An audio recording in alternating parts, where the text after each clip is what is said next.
আসসালামু আলাইকুম ওয়া রাহমাতুল্লাহি ওয়া বারাকাতুহু। আমার একটা ইসলামী সঙ্গীত হয়তো অনেকেই শুনেছেন, অনেকেই শোনেন নাই, অনেকের আগ্রহী এটা শুনতে চাই, অনুরোধ করেছেন, সেই হিসাবে আমি আপনাদের সামনে আবার পরিবেশন করতেছি। যদি তাকওয়া অর্জন করতে চাও, যদি রাসূলের আশিক হতে চাও, যদি তাকওয়া অর্জন করতে চাও, যদি রাসূলের আশিক হতে চাও, হক্কানি পীর মাশায়েখের সুহবত অর্জন করো, নসিহত শ্রবণ করো। যদি তাকওয়া অর্জন করতে চাও, যদি রাসূলের আশিক হতে চাও, হক্কানি পীর মাশায়েখের সুহবত অর্জন করো, নসিহত শ্রবণ করো। আত্মশুদ্ধি ছাড়া মুমিন হয় না সফল কাম, তাজকিয়াতে হতে পারে জীবনের দাম। আত্মশুদ্ধি ছাড়া মুমিন হয় না সফল কাম, তাজকিয়াতে হতে পারে জীবনের দাম। তাই ছুটে এসো মাহফিলেতে, নসিহত শ্রবণ করো, সুহবত অর্জন করো। যদি তাকওয়া অর্জন করতে চাও, যদি রাসূলের আশিক হতে চাও, হক্কানি পীর মাশায়েখের সুহবত অর্জন করো, নসিহত শ্রবণ করো। কদ খাবা মান তাযাক্কা, আল্লাহ তাআলার বাণী, মুসলিম উম্মত চিনতে হবে সুন্নাত কুরআনী। কদ খাবা মান তাযাক্কা, আল্লাহ তাআলার বাণী, মুসলিম উম্মত চিনতে হবে সুন্নাত কুরআনী। তাই আহলে সুন্নাত ওয়াল জামাতের এই পথ ধরে চলো, সুহবত অর্জন করো। যদি তাকওয়া অর্জন করতে চাও, যদি রাসূলের আশিক হতে চাও, হক্কানি পীর মাশায়েখের সুহবত অর্জন করো, নসিহত শ্রবণ করো। হক্কানি পীর আশিক রাসূল আমলে পরিচয়, মুসলিম বরহক দেখলে চোখে অন্তর বদল হয়। হক্কানি পীর আশিক রাসূল আমলে পরিচয়, মুসলিম বরহক দেখলে চোখে অন্তর বদল হয়।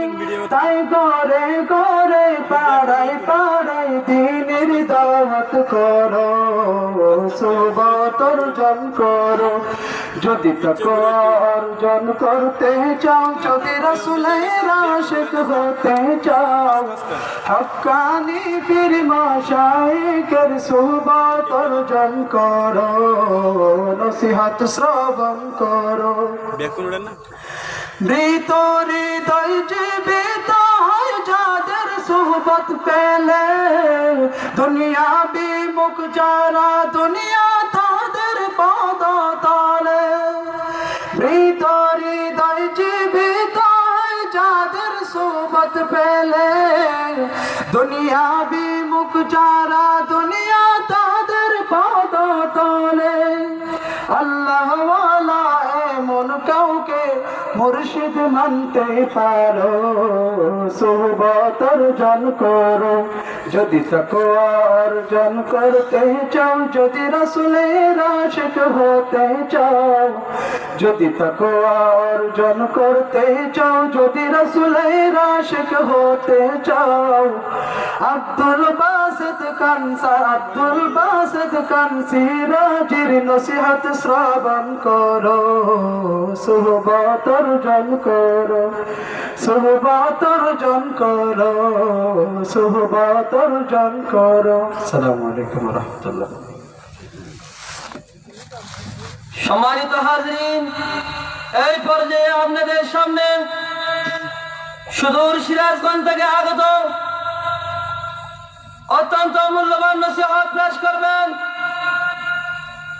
আজকের এই তাফসীরুল কোরআন মাহফিলের প্রধান অতিথি আন্তর্জাতিক খ্যাতি সম্পন্ন মুফাসসিরে কুরআন বাংলাদেশের রাবিতাতুল ওয়াইজিন আহলে সুন্নাত ওয়াল জামাতের সাহসী ও আগ্রহ সৈনিক মুফাক্কিরে ইসলাম মুবাল্লিগে দ্বীন ও মিল্লাত জাতীয় সংগঠনের সম্মানিত সভাপতি, লক্ষ কোটি মানুষের হৃদয়ের স্পন্দন জনাবে হযরত মাওলানা আলহাজ আব্দুল বাসিত খান সিরাজি সাহেব হুজুর বারাকাল্লাহু ফি হায়াতি।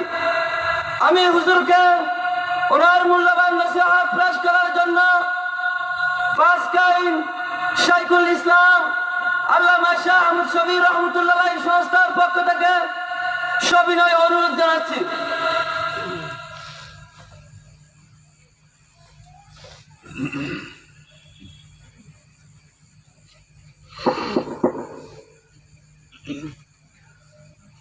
السلام عليكم ورحمة الله وبركاته.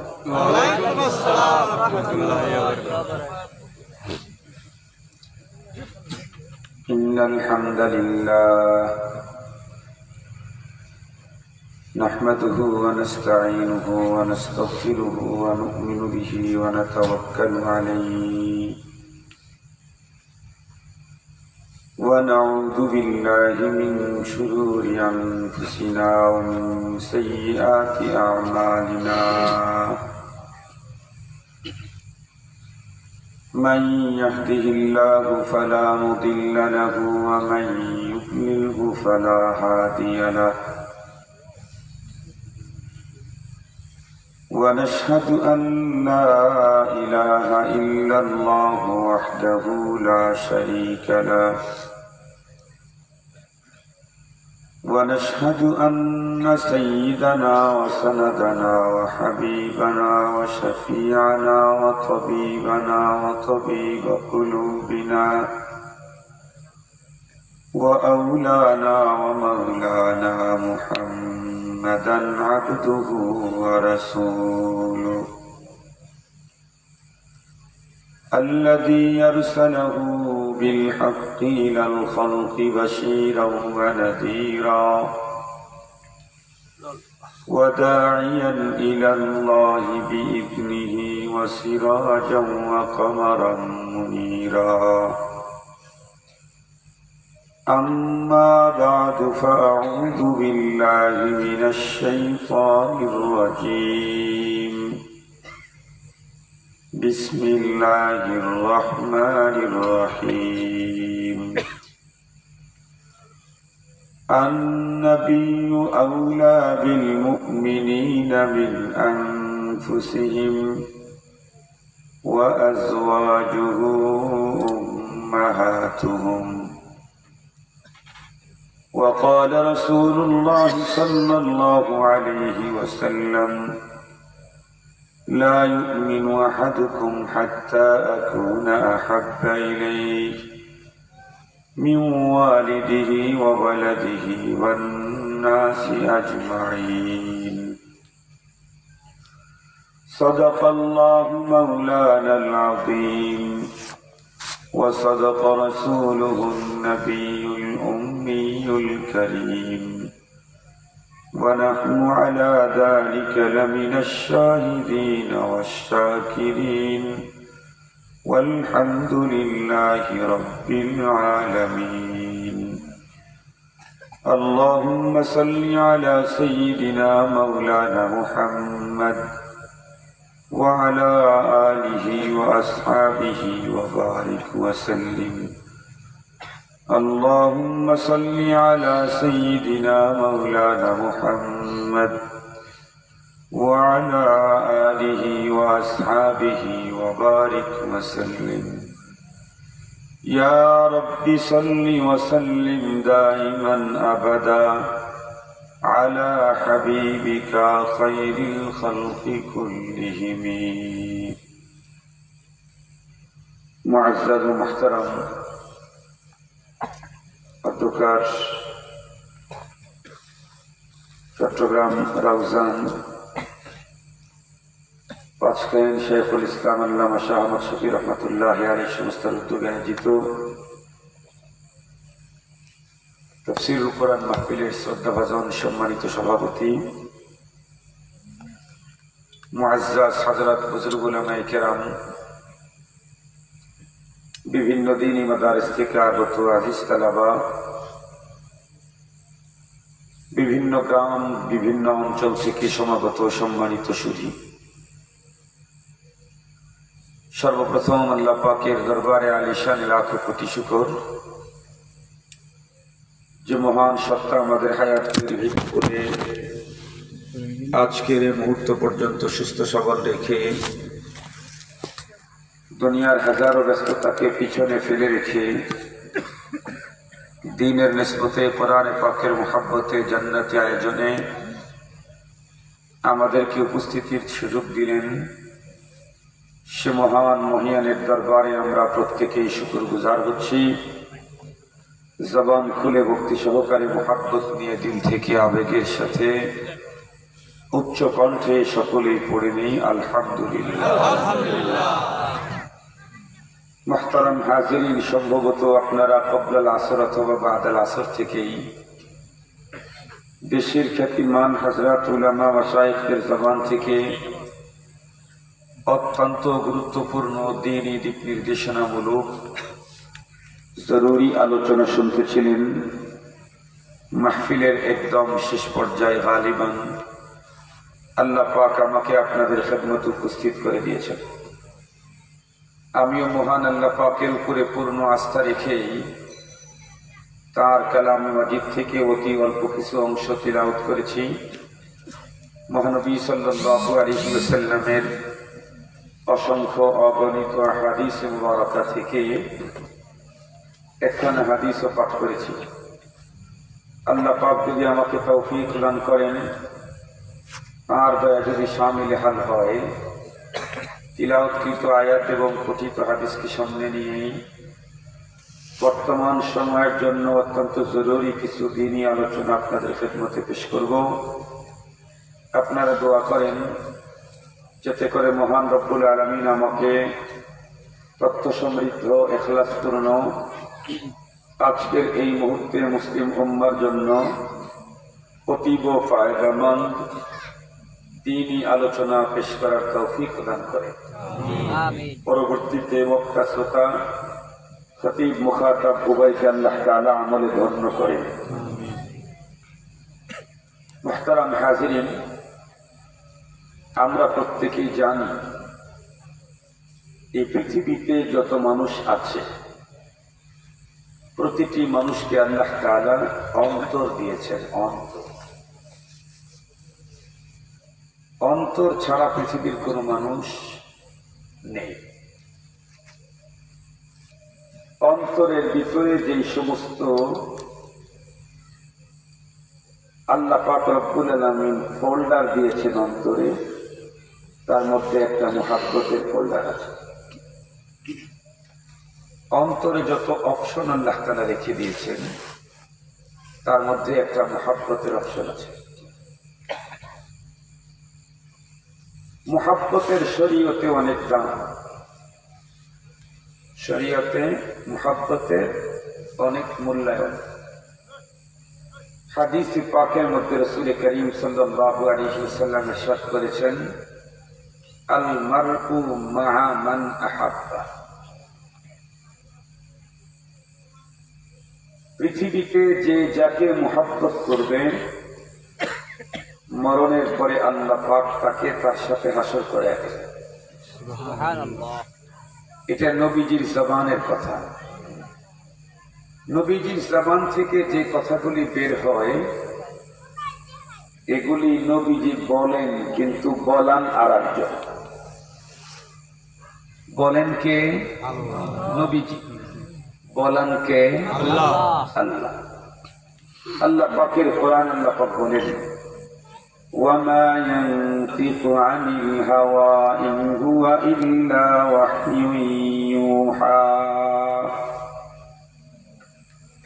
मौलवी हरगिज न गुफ्ते ता न गुफ्ते मौलाना, मौलाना हरगिज न गुफ्ते ता न गुफ्ते मुस्तफा, मुस्तफा हरगिज न गुफ्ते ता न गुफ्ते जिब्राइल, जिब्राइल हरगिज न गुफ्ते ता न गुफ्ते रब्बुल जलील। আল্লাহ পাক নিজেই বলেন আমার রাসূল মা ইয়ানতিকু আনিল হাওয়া, নিজের পক্ষ থেকে কিছু বলেন না, যা বলেন ইন হুয়া ইল্লা ওয়াহী, যা বলেন নিশ্চিত সেটা ওয়াহী, আল্লাহ পাকের কথা বলান আল্লাহ, বলেছেন রাসূলুল্লাহ। এজন্য এই কথা অবাস্তব অসত্য হওয়ার 100 ভাগের 1 ভাগের 100 ভাগের 1 ভাগের 100 ভাগের 1 ভাগ অবাস্তব হওয়ার সম্ভাবনা নেই। মহাসত্য চিরসত্য, আল্লাহর কথা, রাসূলের কথা। রাসূল সাল্লাল্লাহু আলাইহি ওয়াসাল্লাম কি বলেছেন?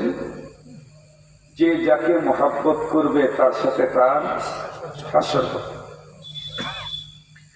সুতরাং আমরা যারা পরপারের প্রতি বিশ্বাসী, আল্লাহ পাকের সাথে সাক্ষাতের প্রত্যাশী, আমরা যারা পরপারের প্রতি বিশ্বাসী, মহান আল্লাহ পাকের সাথে সাক্ষাতের প্রত্যাশী, তাদের জন্য অবশ্যই অন্তরে মুহাব্বতের যে ফোল্ডার আছে, মুহাব্বতের যে অপশন আছে, সেইখানে সর্বপ্রথম সবচেয়ে উন্নত সুইটেবল স্থানে বসাতে হবে আল্লাহকে, সেকেন্ড নাম্বার রাসূলুল্লাহকে। যারা পরপারের বিশ্বাসী, আল্লাহ পাকের সাথে সাক্ষাতের প্রত্যাশী,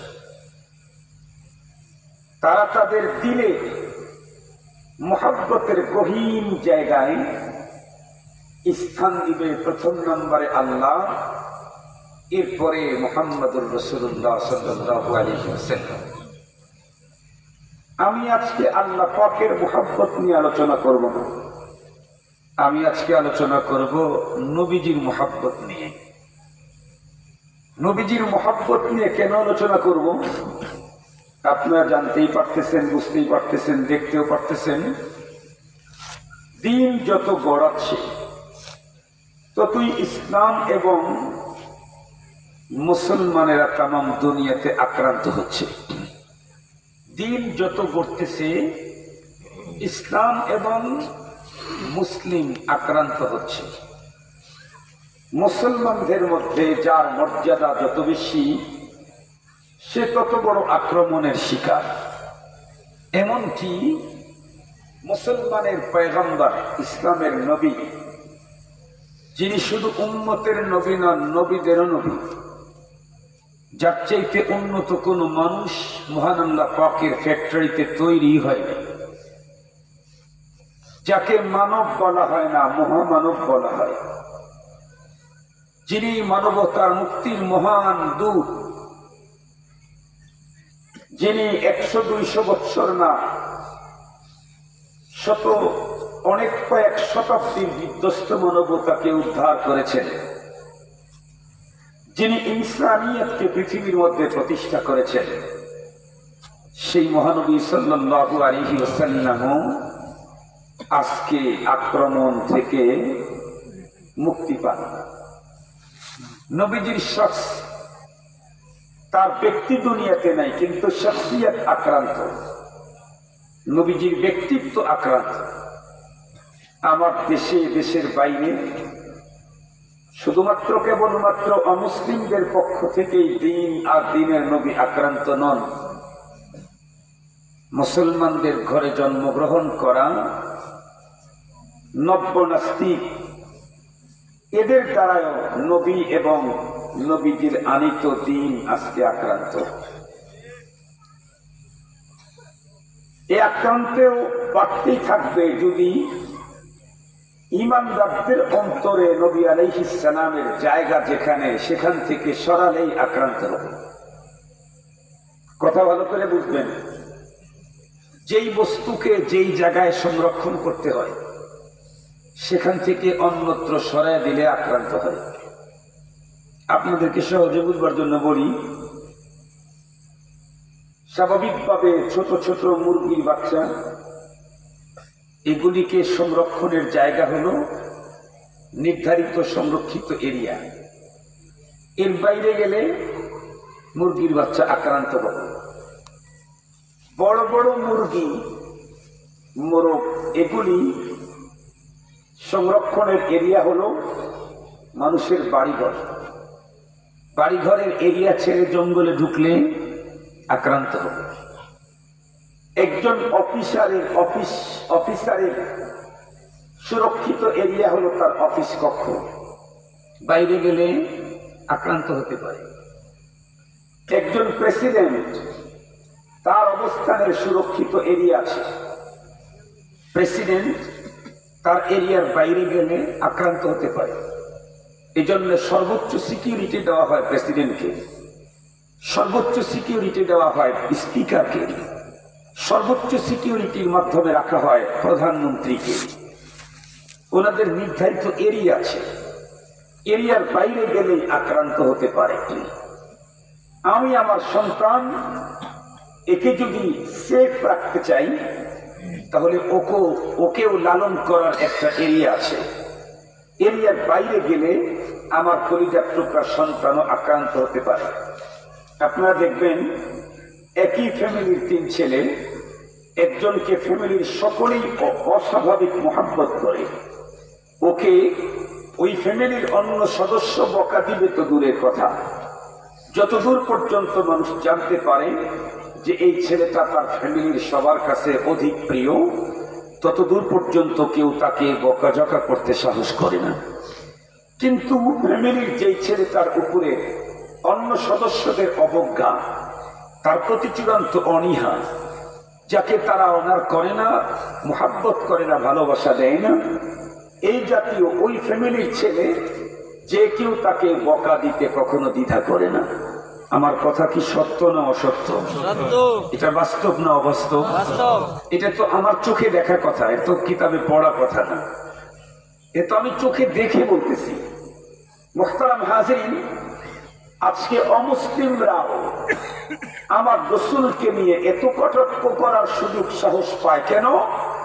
কারণ আমার রাসূলকে মুসলমানদের অন্তরের যেই জায়গায় সংরক্ষণ করার কথা ছিল সেখান থেকে রাসূলকে দূরে সরাইয়া দিয়েছি। এই জন্য আমার রাসূল এখন আক্রান্ত। আমি আগেই বলেছি, নবীজির ব্যক্তি পৃথিবীতে নাই, কিন্তু ব্যক্তিত্ব আছে, শখস নাই, শখসিয়ত আছে। নবীজির শখসিয়ত আমার অন্তরের যেই জায়গায় সংরক্ষণযোগ্য, সেই জায়গায় আমি আমার রাসূলকে সংরক্ষণ করতেছি না, তার শখসিয়তকে। এ কারণেই আজকের পৃথিবীতে আমার পয়গম্বরের শখসিয়ত আক্রান্ত। কেউ নবীজির ব্যঙ্গচিত্র প্রকাশ করে, কেউ বা আবার নবীজির বহু বিবাহ নিয়ে সিরিয়াসলি অস্বাভাবিক অশুভ মন্তব্য করে, কেউ বা পয়গম্বরের সিয়াসি জীবন, যার প্রশংসা করেছেন আসমান জমিনের মালিক মহান আল্লাহ, যার জীবনের প্রতিটা ক্ষেত্রের 100% সফলতার সাক্ষী দিয়েছেন পৃথিবীর সবচেয়ে শ্রেষ্ঠ মানুষ, নবীদের পরে সাহাবায়ে কেরাম রিদওয়ানুল্লাহি তাআলা আলাইহিম আজমাইন, সেই নবী সাল্লাল্লাহু আলাইহি ওয়াসাল্লামের জীবনের অনেক ক্ষেত্র, অনেক বিষয়ে আজকে আক্রমণ করা হচ্ছে। এর যতগুলি কারণ আছে তার মধ্যে বড় একটা কারণ, ঈমানদার তার পয়গম্বরকে যেই জায়গায় সংরক্ষণ করার কথা ছিল সেইখানে জায়গা দেয় নাই। আমরা সেখানে আমার রাসূলকে লালন করতে পারতেছি না, এ কারণে এত আক্রমণ তো নবীজির জীবদ্দশায় হয়েছে, সাহাবীদের উপস্থিতিতেও হয়েছে, কিন্তু এইভাবে আক্রমণ পৃথিবীর ইতিহাসে সম্ভবত নাম্বার 1, এই প্রথম হলো যে রাষ্ট্রীয়ভাবে আল্লাহ পাক রব্বুল আলামিনের কোরআনের ভাষায় পৃথিবীর সকল মানুষের কাছে, অধিকাংশ মানুষের কাছে সমস্ত নবীদের ভাষায়, পৃথিবীর সকল পণ্ডিতদের ভাষায় সর্বশ্রেষ্ঠ মানুষ যিনি, তার ব্যঙ্গচিত্র প্রকাশ রাষ্ট্রীয়ভাবে এটা পৃথিবীতে এই প্রথম। ফ্রান্সের আগে রাষ্ট্রীয়ভাবে মহানবী, মানবতার মহান শিক্ষক, তার শখসিয়ত, তার ব্যক্তিত্ব নিয়ে রাষ্ট্রীয়ভাবে কোনো জায়গাতে এমনটি কখনোই অতীতে দেখা যায়নি। মুহতারাম হাজিরিন, এই জন্য তো আমাদেরকে দুইটা লাইনে অগ্রসর হতে হবে। যারা আমার পয়গম্বরের ব্যক্তিত্বের উপরে আক্রমণ করে অবশ্যই তাদেরকে প্রতিরোধ করতে হবে, প্রতিহত করতে হবে। কিন্তু শুধু ব্যক্তিত্বের উপরে যারা আক্রমণ করে তাদেরকে প্রতিরোধ আর প্রতিহত করলেই হবে না, বরং আমার রাসূলের শখসিয়ত, তার আনিত দ্বীন, তার সভ্যতার সংস্কৃতির প্রতি 100% মিয়া 100% আরো বেশি ওভার 100 আমাদেরকে যত্নশীল হতে হবে। আমরা যদি নবী আলাইহিস সালামের সভ্যতা সংস্কৃতির প্রতি ওভার 100 যদি যত্নশীল হতে পারি, তাহলে মুসলমান পৃথিবীতে বেঁচে থাকতে পৃথিবীর কোনো অমুসলিম মুসলমানদের প্রাণাধিক প্রিয় পয়গম্বরকে নিয়ে কমপক্ষে রাষ্ট্রীয়ভাবে এই জাতীয় ব্যঙ্গাত্মক করার সাহস কখনো পাবে না বলে আমার ধারণা। মুহতারাম হাজিরিন, সর্বপ্রথম আমি যে কথাটা বলতে চাই, আমার রাসূলকে আমি আমার দেহের রাখবো কোথায়? নিঃসন্দেহে আমি আমার রাসূলকে রাখবো আমার কলবে, আমার সিনায়। কারণ আল্লাহ পাক মুহাব্বতের অপশন দিয়েছেন সিনাতে, অন্তরে, দিলে মুহাব্বতের অপশন দিয়েছেন। আর মুহাব্বতের অপশন যেটা দিয়েছেন, এর সবচেয়ে বড় জায়গাটা পাওনাদার হলেন যিনি মুহাব্বতের অপশন আমার অন্তরে সেটিং করেছেন, সে আল্লাহ। ওনার মুহাব্বতটা সবচেয়ে বেশি হতে হবে। কোরআনে পাকে আল্লাহ পাক ঈমানদারের হালত বয়ান করতে গিয়ে বলেন, ওয়াল্লাযীনা আমানু আশাদ্দু হুব্বান লিল্লাহ। যারা ঈমানদার তারা তো সবচেয়ে বেশি সর্বাধিক মুহাব্বত করে আল্লাহকে। আল্লাহ পাক রব্বুল আলামিন ঈমানদারদের আরো একটা অবস্থা বর্ণনা করেছেন। আল্লাহ তাআলা বলেন, আন-নাবিয়্যু আওলা বিল মুমিনিনা মিন আনফুসিহিম। নবী যিনি আখির জামানার পয়গম্বর, ঈমানদারদের অন্তরে নিজেদের প্রাণের চাইতেও প্রিয়। কে বলেছেন? আল্লাহ বলেছেন। ঈমানদারের অন্তরে নবী মুহাম্মদুর রাসূলুল্লাহ সাল্লাল্লাহু আলাইহি ওয়াসাল্লাম তাদের নিজের প্রাণের চাইতে বেশি প্রিয়, প্রাণাধিক প্রিয়। আমাদের রাসূল কারীম সাল্লাল্লাহু আলাইহি ওয়াসাল্লাম কি বলেন? লা ইউমিনু আহাদুকুম, তোমরা একজনও অতক্ষণ পর্যন্ত পরিপূর্ণ মুমিন হতে পারবে না যতক্ষণ পর্যন্ত হাত্তা আকুনা আহাব্বা ইলাইহি মিন ওয়ালিদিহি ওয়া ওয়ালাদিহি ওয়ান নাসি আজমাইন। তোমার বাবা মা, তোমার ছেলে মেয়ে, পৃথিবীর সকল মানুষের চাইতে আমি রাসূলকে যতক্ষণ পর্যন্ত বেশি ভালোবাসতে না পারবা, অতক্ষণ পর্যন্ত তুমি পূর্ণ মুমিন হতে পারবা না। কি বোঝা গেল? নবীর প্রেম এটা হলো মিনাল ঈমান। হুব্বুর রাসূল মিনাল ঈমান। যেই ঈমান ছাড়া আমার পরপারে মুক্তির কোনো ব্যবস্থাই নাই, যেই ঈমান ছাড়া পরপারে আমার মুক্তির কোনো ব্যবস্থাই নাই, সেই ঈমানের গুরুত্বপূর্ণ একটা বিষয় হলো রাসূল করিম সাল্লাল্লাহু আলাইহি ওয়াসাল্লামের মুহাব্বত। মুহতারাম হাজিরিন, নবীজিকে মুহাব্বত করতে হবে কেন? এত বেশি মুহাব্বত করতে হবে কেন? এটা তো অনেক ব্যাখ্যা আছে, বিশ্লেষণ আছে। আমি অত সবগুলি কথা বলবো না, আমি একটা দিকে আপনাদেরকে বলতে চাই। দেখেন, এই পৃথিবীতে মানুষের অন্তরে মুহাব্বত যে কারো প্রতি ঢোকে, এই মুহাব্বত ঢোকার কয়েকটা রাস্তা আছে। এমনি যে কোনো রাস্তা দিয়ে যে কোনো জায়গায় যাওয়া যায় না। কি বলেন ভাই? যে কোনো রাস্তা দিয়ে যে কোনো জায়গায় যাওয়া যায় না। যে কোনো জায়গায় পৌঁছতে চাইলে তার নির্ধারিত ওয়ে আছে, নির্ধারিত রাস্তা আছে। মানুষের অন্তরে মুহাব্বত যে ঢোকে, এটার কয়েকটা রাস্তা আছে। মুহাদ্দিসিনে কেরাম বলেন 4 পথে মানুষের অন্তরে মহব্বত ঢোকে। কয় পথ দিয়ে ঢোকে? 4টা পথ দিয়ে ঢোকে। 1 নাম্বার হলো জামাল, আরেকটা হলো কামাল, আরেকটা হলো নওয়াল, আরেকটা হলো কারামত। এই 4 কারণে মানুষের অন্তরে কারো প্রতি মহব্বত জন্মে। এই 4টার যে কোনো একটা বস্তু, যে কোনো একটা গুণ, এই যে কোনো একটা রাস্তা যার আছে তার মহব্বত আরেকজনের অন্তরে যাবেই যাবে। তার মধ্যে প্রথম নাম্বার বলেছে জামাল, বাহ্যিক সৌন্দর্য, ফিটনেস, স্কিন, তারপরে অবয়ব, এই বডি, এটার সৌন্দর্য যত বাড়ে তার প্রতি মানুষের মহব্বত তত। কথা বলেন না কেন? বাস্তব না অবাস্তব? বাস্তব। আপনারা কখনো কখনো লক্ষ্য করেছেন অনেক সময় বাসে অথবা ট্রেনে অথবা বিমানে পথ চলা শুরু করলে দেখা যায়, আমি কোনোদিনও তাকে দেখি নাই, ওই ফ্যামিলিকে, সেই ফ্যামিলি তাদের এক ছোট্ট বাচ্চা কোলে নিয়ে আসে, কিন্তু বাচ্চাটার চেহারা এতটাই সুন্দর এবং ওর চাউনি এতটা আকর্ষণীয়, ওর চেহারাটা এই পরিমাণে ম্যাগনেট আকর্ষণ ভিতরে আছে, জীবনেও কোনোদিন ওকে দেখি নাই, ওর বাবাকেও দেখি নাই, মাকেও দেখি নাই, কিন্তু ওর সৌন্দর্য আমাকে আকৃষ্ট করে ফেলেছে। অনেক সময় মনে ইচ্ছে হয় যে বাচ্চাটা একটু কোলে নিতাম, বুকে জড়াইতাম, ইচ্ছে হয় না? এরকম কখনো হয় না? আমি নিজের চোখে দেখেছি, আমারও এমন হয়েছে, কিন্তু কারো কাছে বাচ্চা চাওয়া এটা আমার কাছে আর মনে হয়, এই জন্য আমি চাই নাই কখনো। তবে অপরিচিত হলে চাই নাই। তবে অনেক মানুষকে দেখেছি কোনোদিন দেখেনি, তার বাবা মাকেও দেখেনি, তাদের ঠিকানাও জানে না, কিন্তু বাচ্চাটার চেহারা এতটাই বিউটিফুল, এতটাই সুন্দর যে দেখার পরে অপরিচিত লোকটাও বলে বাচ্চাটা একটু কোলে দেন। দেখা মাত্র ওই বাচ্চার প্রতি মহব্বত তৈরি হয়ে গেছে। এই মহব্বত অন্তরে ঢুকলো কোন রাস্তায়? জামালের রাস্তায়, সুন্দরের কারণে। তাহলে এবার আমি দেখি তো, আল্লাহ পাক তো বললেন পৃথিবীর সবচাইতে বেশি মহব্বত করতে হবে তার রসুলকে, আল্লাহ পাক বললেন। তাহলে তো মহব্বত ঢোকার একটা রাস্তা হলো সুন্দর। তো দেখি আমার রসুল কত সুন্দর, আমার রসুল কত সুন্দর।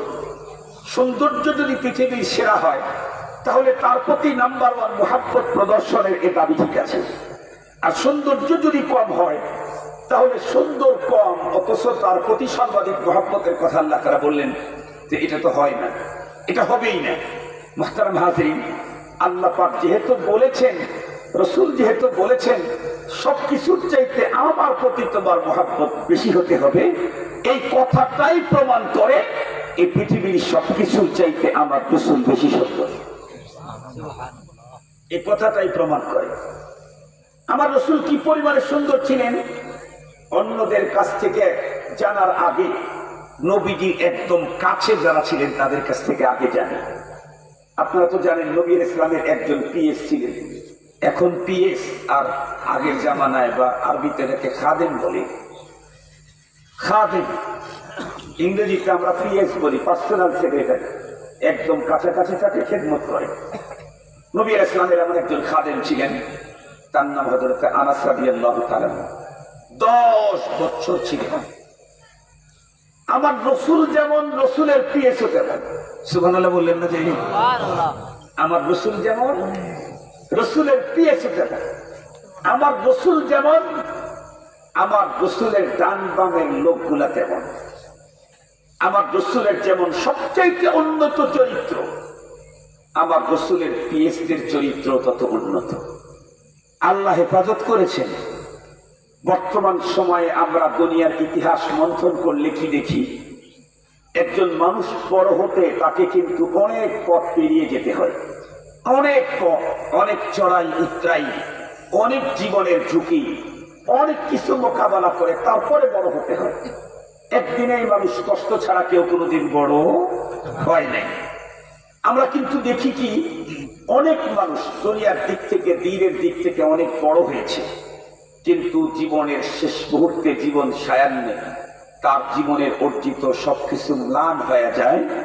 ওই ব্যক্তি নিজস্ব ব্যক্তির কারণে না, তার পিএস এর কারণে। আপনারা লক্ষ্য করছেন কিনা? দুনিয়ার লাইনে বলেন, দিনের লাইনে যাদের শেষ বয়সে সকল অর্জন ম্লান হয় তাদের নিজের ব্যক্তির কারণে হয় না, ডান বামের লোকদের কারণে হয়, পিএস এর কারণে হয়। আমার রাসূল যেহেতু আখিরি জামানার পয়গম্বর, তারপরে আর কোনো নবী আসবে না, এ কারণে এই নবীর ডান আর বামে আল্লাহ পাক যাদেরকে দিয়েছেন, এমন লোকদেরকে দিয়েছেন যাদেরকে আল্লাহ পাক ইন্তেখাব করেছেন, ছাঁটাই করেছেন, বাছাই করেছেন। এটাকে খুঁজে খুঁজে নিয়ে আসছেন আল্লাহ তাআলা, স্পেশাল করে দিয়েছেন। কেন? এরাও যদি অন্যদের মতো হয় তাহলে তো দিন শেষ হয়ে যাবে।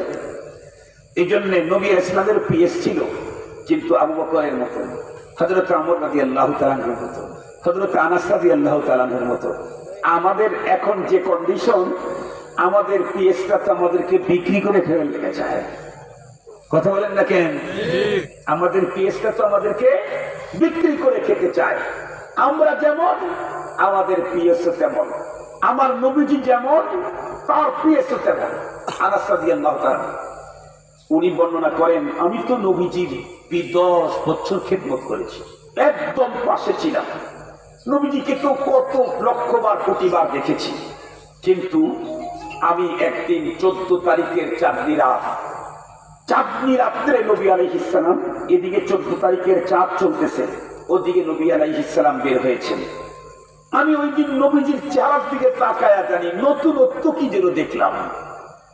নবী আলাইহিস সালামের চেহারার মূল সৌন্দর্য যেটা, আল্লাহ পাক এটা সবসময় খুলে দিতেন না।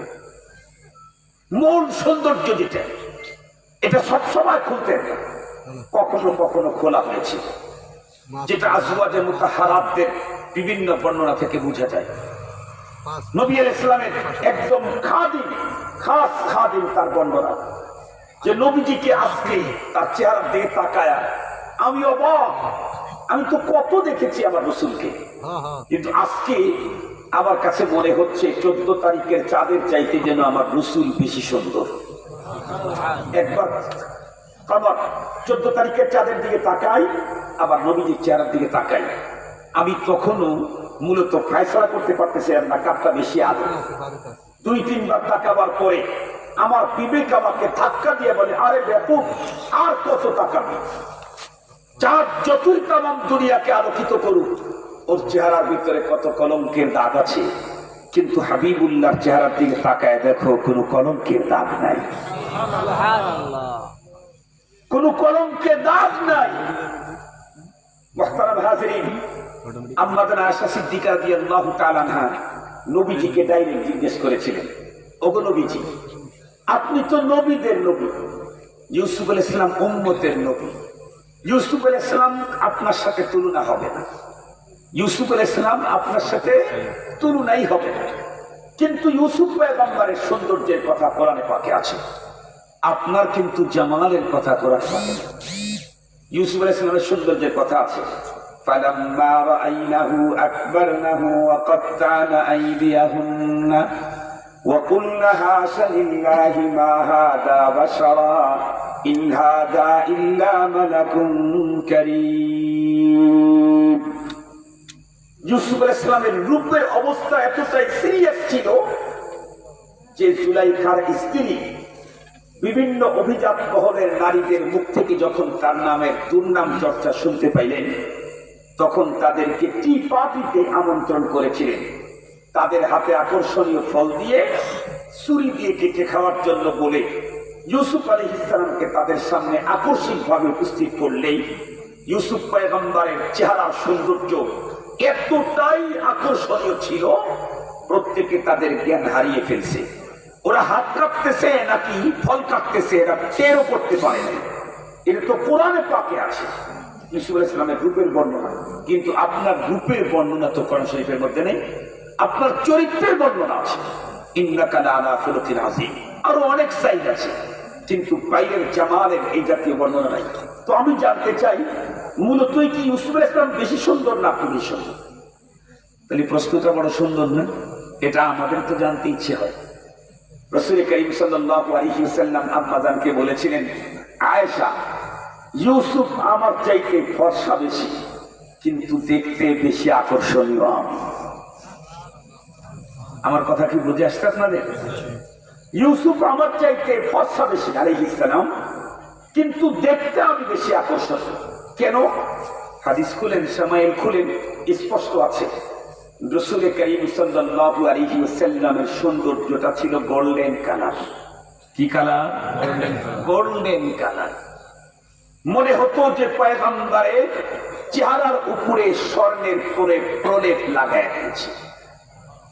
এ কারণে নবীজি যখন ঘেমে যেতেন, নবীজির চেহারা যখন ঘাম হইত, নবীজির চেহারা মুবারকে যখন ঘাম আসতো, তখন মনে হতো স্বর্ণের উপরে মুক্তার ছিটা পড়েছে।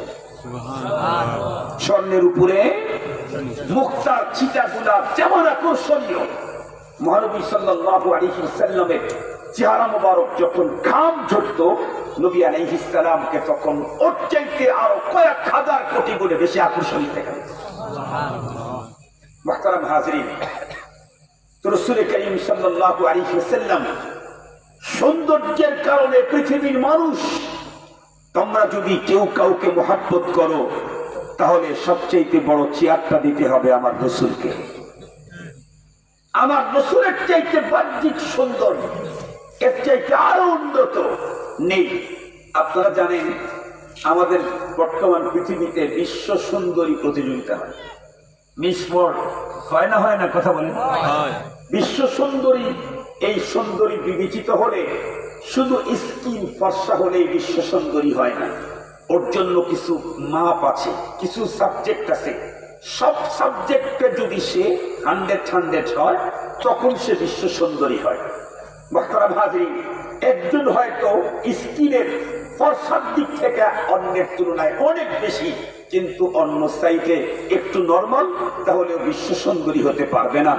আল্লাহ পাক হয়তোবা ফর্সার দিক থেকে হযরত ইউসুফ পয়গম্বরকে অনেক বেশি স্পর্শ করে দিয়েছিলেন, কিন্তু সব দিক থেকে সৌন্দর্যের পরিমাপ করতে চাইলে আমার রাসূলের চাইতে উন্নত আর বিশ্ব সুন্দর পৃথিবীতে এক কিছু আল্লাহ পাক বানায় না। সুতরাং যদি সৌন্দর্যের কারণে মহব্বত করতে হয় তাহলে কাকে করতে হবে? একটু জোরে বলেন, কাকে করতে হবে? রাসূল করিম সাল্লাল্লাহু আলাইহি ওয়াসাল্লামকে। রাসূল করিম সাল্লাল্লাহু আলাইহি ওয়াসাল্লামকে সৌন্দর্যের কারণে মহব্বত করতে হলে সবচাইতে বেশি মহব্বত করতে হবে তাকে। মুসলমান ভাইরা আমার কথাগুলা দিনটা বুঝবেন। যেই সমস্ত কারণে একজন মানুষের অন্তরে আর একজন মানুষের মহব্বত ঢোকে, তার দ্বিতীয় নাম্বার কারণ হলো বন্ধুরা আমার কামাল। একটা হলো জামাল, সৌন্দর্য, দ্বিতীয় নম্বরে হলো কামাল। যে কোনো বিষয়ে এক্সপার্ট যদি কোনো ব্যক্তি হয় তাহলে ওই এক্সপার্টের প্রতি মানুষের মহব্বত অটোমেটিকলি তৈরি হয়ে যায়। যেমন বন্ধুরা আমার, আমাদের বাংলাদেশে বর্তমানে যত বক্তাই থাকুক না কেন, একজন বন্ধু আমার বক্তার নাম শুনলেই মানুষ সব জায়গাতে স্লোগান শুরু করে দেয়, উনি শেখ ইবনে শেখ আল্লামা ইবনে আল্লামা মামুনুল হক। আপনারা অবাক হবেন, বাংলাদেশের বর্তমান সময় এমন কোন তেজস্বী বক্তা নাই, এক বক্তা 2.5 ঘন্টা পর্যন্ত বক্তৃতা করে মাঠ যেই পরিমাণে গরম করতে না পারে, মামুনুল হকের চেহারা দেখলে মাঠ তার চাইতে 20 গুণে বেশি গরম হয়ে যায়। মামুনুল হকের নাম শুনলেই, মামুনুল হকের চেহারা দেখলেই মানুষ তার চাইতে বেশি বেশি হিট হয়ে যায়। কেন? সবার কি আত্মীয় নাকি মামুনুল হক? মামুনুল হকের চেহারা কি সবচেয়ে বেশি সুন্দর নাকি? মামুনুল হক সাহেবের চেহারা সবচেয়ে বেশি সুন্দর না, উনিও সুন্দর, ওনার চাইতেও সুন্দর চেহারার অধিকারী আছে। এরপরেও তার প্রতি এত পাগল কেন? জামালের কারণে না, তার কামালের কারণে, তার এক্সপার্ট হওয়ার কারণে। তিনি এক্সপার্ট। আজকের এই বর্তমান আমার বাংলাদেশের এই সিচুয়েশনে সকলেই যখন হেকমত আর হেকমতের স্লোগানে ব্যস্ত হয়ে গেছে, সেই মুহূর্তে আল্লাহর জমিনে আল্লাহর দ্বীন প্রতিষ্ঠার জন্য বুকে সব ধরনের আঘাতকে মেনে নিয়ে রাজপথে সামনের দিকে অগ্রসর হওয়ার মতো একজনই মহানায়ক মামুনুল হক। একজন সম্মানিত হাজিরিন, কথাগুলি বুঝেন। কত মানুষই তো ভাস্করের বিরুদ্ধে বক্তব্য দিল, কত মানুষ, কিন্তু একবার দুইবার তিনবার, তারপরে ধীরে ধীরে চুপ হয়ে গেল। কিন্তু মামুনুল হক কোনো কিছুতেই এ পর্যন্ত তাকে থামাইতে পারে নাই। শুধু স্টেজ পর্যন্ত যেতে দিলেই মামুনুল হকের কণ্ঠের স্পিরিট এক চুল পরিমাণও এখনো কমে নাই। তার এই কামালের কারণে, তার যে দিনই কথা সাজানো গোছানো, ধর্মীয় কথাগুলোকে সঠিক সুন্দর পদ্ধতিতে মানুষের সামনে যেইভাবে উপস্থাপন করে, তার এই কামাল মানুষের অন্তরে তার জায়গা করে ফেলেছে। ঠিক বললাম না? ঠিক বললাম? মুহতারাম হাজিরিন, আমাদের দেশে অনেক মানুষ আছে যারা নেইমারকে পছন্দ করে। আছে না নাই? কথা বলেন না কেন? আমার দেশে আছে না, তামাম দুনিয়াতে আছে, তামাম দুনিয়াতে আছে। মেসিকে চয়েস করে এরকম লোক আমাদের দেশে আছে না নাই? আর একটা তো মরে গেছে, ম্যারাডোনা। মরে গেছে না? ম্যারাডোনাকে চয়েস করার মতো মানুষ কি আমাদের দেশে কম ছিল নাকি? এখন নাই, কিন্তু একটা সময় ছিল তামাম পৃথিবীর সবচাইতে পপুলার নাম, সেটা হলো ম্যারাডোনা। পরিচিত নাম ম্যারাডোনা। আমরা যখন পড়েছি তখন ম্যারাডোনার যৌবনকাল ছিল। খাতার উপরে ম্যারাডোনার ছবি, খাতা লিখবে যে সে খাতা, মনে পড়ে নাকি আপনাদের? ম্যারাডোনাকে আমাদের আত্মীয়, দেখতে কি খুব সুন্দর। ওর প্রতি এত মহব্বত কেন? যোগ্যতার কারণে। কথা বলেন না কেন? কামালের কারণে, যোগ্যতার কারণে। যোগ্যতার কারণে মানুষ একজন আর একজনের, কামালের কারণে মানুষের অন্তরে তার মহব্বতের জায়গা হয়ে যায়। মুহতারাম হাজিরিন, তাহলে কামালের কারণে, যোগ্যতার কারণে যদি পৃথিবীর কাউকে মহব্বত করতে হয়, তাহলে এই পৃথিবীর সবচাইতে সেরা যোগ্য মুহাম্মাদুর রাসূলুল্লাহ সাল্লাল্লাহু আলাইহি ওয়াসাল্লাম। এই তো 3 দিন আগেই ইসলামিক রিসার্চ সেন্টার বসুন্ধরাতে বর্তমান সময়ের গুরুত্বপূর্ণ একটা মাসআলা নিয়ে ওখানে একটা কনফারেন্স হলো, সেখানে আমিও ছিলাম। তো ওইখানে কনফারেন্স শেষে আমরা ইকতিসাদে, অর্থনীতির আছে যে মুফতি আব্দুর রহমান সাহেবুর রহমাতুল্লাহি আলাইহি একটা প্রতিষ্ঠান আছে ইকতিসাদুল ইসলাম, ওইখানে দুপুরে খানা খাওয়ার সময় এক দুইজন বলতেছিল আপনাদের চট্টগ্রামের এই হুজুররা, যে মামুন ভাই আপনি এত বেশি হিংসার শিকার হলেন কেন? তা আমি তখন তার এক শব্দে ওয়াজাহাত করলাম। হাদিসে পাকের ভিতরে রাসূল করিম সাল্লাল্লাহু আলাইহি ওয়াসাল্লাম বলেছেন, প্রত্যেক নেয়ামত প্রাপ্ত ব্যক্তির উপরে হিংসা করা হবে। আপনি যদি যে কোনো বিষয়ে বেশি নেয়ামত পান, তাহলে আপনি হিংসার শিকার হবেন। আপনার কিছু করা লাগবে না, নেয়ামত পেলেই আপনি হিংসার শিকার হবেন। মামুন ভাইকে বললাম, আপনি হলেন ওয়াল স্কয়ার। শুধু যদি বক্তৃতার জগতে নাম্বার 1 বক্তা হতেন, যে আপনার নাম শুনলে যেই পরিমাণে লোক আছে অন্যের ওই পরিমাণে আসে না, তাহলে শুধু বক্তাদের আক্রোশের পাত্র হতেন। আপনি বক্তৃতার জগতে নাম্বার 1 বক্তা, লেখনির জগতে নাম্বার 1 লেখক, হাদিস পড়ানোর জগতে নাম্বার 1 যারা পড়ায় তাদের সিরিয়ালে আপনি, রাজনীতির জগতে নাম্বার 1, ইসলামী রাজনীতি যারা করে তাদের সাম্প্রতিক সময়ে নাম্বার 1 মামুনুল হক। আপনি যেমন বলে কোরআন শরীফের দ্বীনের লাইনে, যেমন দুনিয়ার অর্থনৈতিক লাইনেও আপনি ওইরকম, তো এরকম আপনি প্রফেসর, আপনি ডক্টর হয়ে যাচ্ছেন, আপনি এটা হচ্ছেন ওটা হচ্ছেন, সব বিষয়ে নাম্বার 1 হলে তো আপনি নাম্বার 1 আক্রান্ত। কথাকে আপনাদেরকে বুঝাইতে পারছি? আপনারা দোয়া করবেন মামুনুল হক সাহেবের জন্য। তার মতো একজন যোগ্য নেতা মুসলমানদের জন্য দরকার। তার জন্য একজন যোগ্য নেতা মুসলমানদের জন্য দরকার। ওনার বক্তব্য যদি কেউ ভালোভাবে শ্রবণ করে, তাহলে তার বিপক্ষে যাওয়ার কোনো সুযোগ নেই। নাম বলবো না, কারণ যেহেতু এখন মামুনুল হক সাহেবকে নিয়ে সরকারের সাথে একটা অবস্থা চলতেছে, এই জন্য এই মুহূর্তে সরকার দলীয় কোনো এমপির নাম ব্যবহার করলে তার উপরে একটা ঝামেলা দিতে পারে, এই জন্য নাম বলবো না। ঢাকারই কোনো একজন নাম করা এমপি মামুনুল হক সাহেবের কাছে বসে এই স্পষ্ট ভাষায় সামনাসামনি কথা বলে, মামুন ভাই যাই বলেন তাই বলেন, আমরা আপনার উপরে যাই বলি, যা বলি তাই বলি। একটা কথা মনে রাখবেন, ঢাকার কোনো জায়গাতে আমার নির্বাচনী এরিয়ায় আপনার বক্তব্য যদি হয়, আমি সব প্রোগ্রাম বাদ দিয়ে গোপনে কোনো জায়গায় বসে বসে আপনার বক্তব্য শুনি, কারণ আপনার বক্তব্য আমার কাছে সাংঘাতিক বাস্তবমুখী এবং সুন্দর লাগে। স্পষ্ট কথা, নাম বলবো না কারণ এখন তো ঝামেলা, এই জন্য নাম বললে তারও ঝামেলা হতে পারে। ঝামেলা জানালে কি দরকার আছে, কি বলেন? তো মামুনুল হকের মুহাব্বত বাংলাদেশের প্রতিটা মানুষের অন্তরে কামালের কারণে। কথা বলেন কিসের কারণে? কামালের কারণে। যদি মুহাব্বত করতে চান, কত বাংলাদেশের লাখ যুবক তো এমন তৈরি আছে মামুনুল হক সাহেবের জন্য জীবন দেবে। আমি জানি আজকেও যাত্রাবাড়ি মাদ্রাসায় যখন ঢুকছে, যাত্রাবাড়ি মাদ্রাসা, আল্লাহু আকবার, শুধু মামুনুল হক সাহেব যখন ঢুকছে তখন ছাত্রদের যে বাদ ভাঙ্গা ভিড়, আপনারা অবাক হয়ে যাবেন দেখলে কি পরিমাণে তার প্রতি মানুষের আসক্তি। আমি তাহলে জিজ্ঞেস করতে চাই, মামুনুল হক সাহেবের পূর্ণতা কামাল আমার রসুলের চাইতেও কি বেশি? আরো জোরে বলেন, পৃথিবীর আরো কারোটা কি বেশি? মামুন সাহেবের এই কামালের কারণে যদি লক্ষ যুবক প্রাণ দিতে পারে, তাহলে আমার রসুলের জন্য কত কোটি মুসলমান প্রাণ দিতে পারে সহজেই অনুমান করা যায়।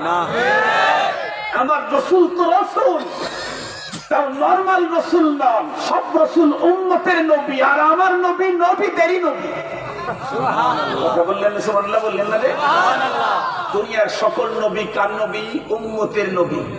আর আমার নবীজি নবীদেরও নবী। উম্মতের তো নবী, নবীদেরও নবী। তার কামালের এটাও তো একটা, যে সমস্ত নবীগণ উম্মতের নবী আর উনি নবীদের নবী, এটাও তো একটা কামাল।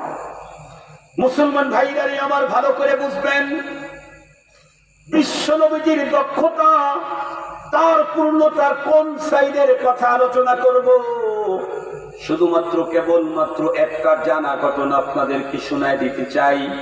পয়গম্বরের পূর্ণতা এমন কোন বন্ধুরা আমার সাইড ছিল না যেই সাইডে আমার পয়গম্বর আকমাল ছিলেন না। আমার পয়গম্বর আজমাল, আমার পয়গম্বর আকমাল। আল্লাহু আকবার, আল্লাহু আকবার। শুধু জামালের কারণেই যদি মুহাব্বত হয়, তাহলে আজমালের প্রতি কি পরিমাণে মুহাব্বত হওয়া দরকার।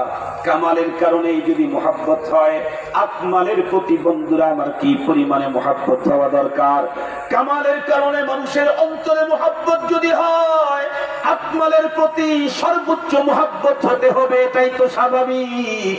এই কারণেই তো পয়গম্বর বলেছেন, লা ইউমিনু আহাদুকুম হাত্তা আকুনা আহাব্বা ইলাইহি মিন ওয়ালিদিহি ওয়া ওয়ালাদিহি ওয়ান নাসি আজমাইন। অতক্ষণ পর্যন্ত মুমিন তুমি নাম্বার 1 ঈমানদার হতে পারবা না যতক্ষণ পর্যন্ত তোমার অন্তরে আমি পয়গম্বরের মুহাব্বত দুনিয়ার সবকিছুর চাইতে, অন্য এক রিওয়ায়াতের মধ্যে এসেছে এমনকি তোমার নিজের জীবনের চাইতে যতক্ষণ পর্যন্ত আমি রাসূলের মুহাব্বত না বাড়বে, অতক্ষণ পর্যন্ত তুমি মুমিনে কামিল হতে পারবা না। মুসলমান ভাইরা আমার, বিশ্ব নবীজির একটা সাইডের পূর্ণতার কথা বলি, আপনাদের প্রত্যেকের জানা, শুধুমাত্র একটা পয়েন্ট উদ্ধার করার জন্য বলতে চাই। আপনারা প্রত্যেকে জানেন বন্ধুরা আমার, আরবের ভিতরে একজন অপরাজিত সিংহ পুরুষ ছিল, তার নাম রুকানা। আপনাদের জানা আছে নাই? মুসলমান ভাই, এই রুকানা ওয়া রুকানাতুন আতা হারবান লাহু মালিমান ইনফি সারাইহি কদাল। মুসলমান ভাইরা আমার, বিশ্ব নবীজি একদিন পুরো এক জায়গা দিয়ে যাইতেছিলেন, পথের ভিতরে দেখতে পেলেন রুকানা ছাগল চড়াইতেছে। রুকানা, এই রুকানা হলো আরবের অপরাজিত সিংহ পুরুষ। আরবের ইতিহাসে কোন বন্ধুরা আমার কোন পালোয়ান তাকে কোনোদিন জমিনের ভিতরে তার পিঠ লাগাইতে পারে নাই। রুকানা আমার পয়গম্বরকে দেখার পরে ভিতরে শয়তানি শুরু হয়ে গেল। রুকানা ভিতরে ভিতরে ভাবতেছিল, এই তো দেখতেছি মুহাম্মদ, যে মুহাম্মদ আমাদের ধর্মের বিরুদ্ধে সাংঘাতিক আস্ফালন শুরু করে দিয়েছে। মুহাম্মাদের জীবনটা বোধ করার মতো সুন্দর সুইটেবল সময় পেয়ে গেছি। ধীরে ধীরে পয়গম্বরের দিকে আগায় গেল। এক পর্যায়ে আমার পয়গম্বরকে দেখে বলে, মুহাম্মদ তুমি যদি আমার সঙ্গে ফাইটে জিততে পারো তাহলে আমি তোমার প্রতি ঈমান তো আনবো। তুমি যদি আমার সঙ্গে ফাইটে টিকতে পারো তাহলে আমার এই যে বকরির পাল আছে এখান থেকে এতগুলি বকরি তুমি তোমার চয়েস মতো নিয়ে নিবা। বিশ্বনবীজি তখন রুকানার আসল উদ্দেশ্য হলো বকরিগুলা শুধুমাত্র দাঁড় করায় একটা বৈধতার প্রমাণ করানো, নাইলে ওর আসল উদ্দেশ্য আমার পয়গম্বরকে দুনিয়া থেকে বিদায় করে দেবে।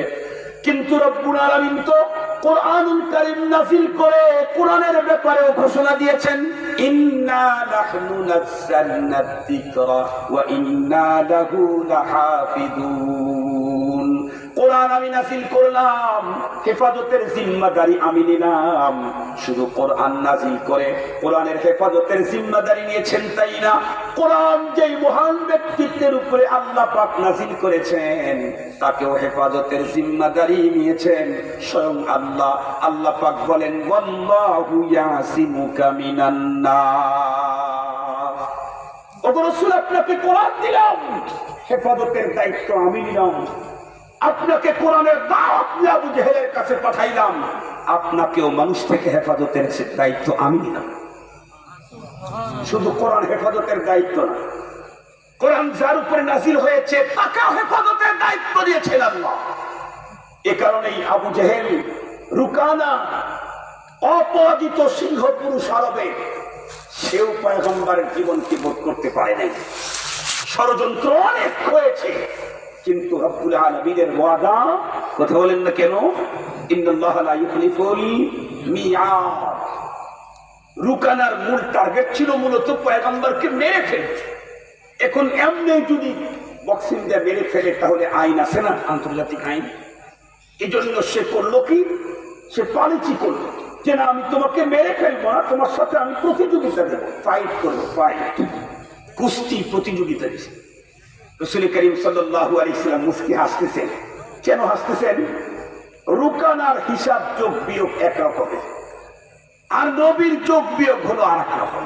সুবহানাল্লাহ বললেন না? যে আপনাদের কি ধারণা আল্লাহ পাক আমার রাসূলের ভিতরে একজন পুরুষের শক্তি দিয়েছিলেন? জোরে বলেন। 40 জন জান্নাতি মানুষের শক্তি দিয়েছিলেন আল্লাহ আমার রাসূলের শরীরে। সুবহানাল্লাহ। 40 জন জান্নাতি পুরুষ, তাদের শক্তি দিয়েছিলেন আল্লাহ তাআলা আমার রাসূলের শরীরে। রুকানার হিসাব হলো মুহাম্মাদের বাবা তো জন্মের অনেক আগেই মারা গেছে, মা অল্প কিছুদিন পরেই মারা গেছে। সঙ্গত কারণেই মুহাম্মদ সাল্লাল্লাহু আলাইহি ওয়াসাল্লাম জীবনে পুষ্টিকর খাবার খাওয়ার সুযোগ হয়নি। মার ভালোবাসা, বাবার ভালোবাসা, এগুলো তো পায় নাই। যেই পরিমাণে পুষ্টি খেলে একজন বাচ্চা সুন্দর সবলিত ভালো হবে, ওই পরিমাণে ভিটামিন পুষ্টি এটা তো মুহাম্মদ পায় নাই। সুতরাং মুহাম্মদকে শেষ করতে আমার মন টুর ব্যাপার।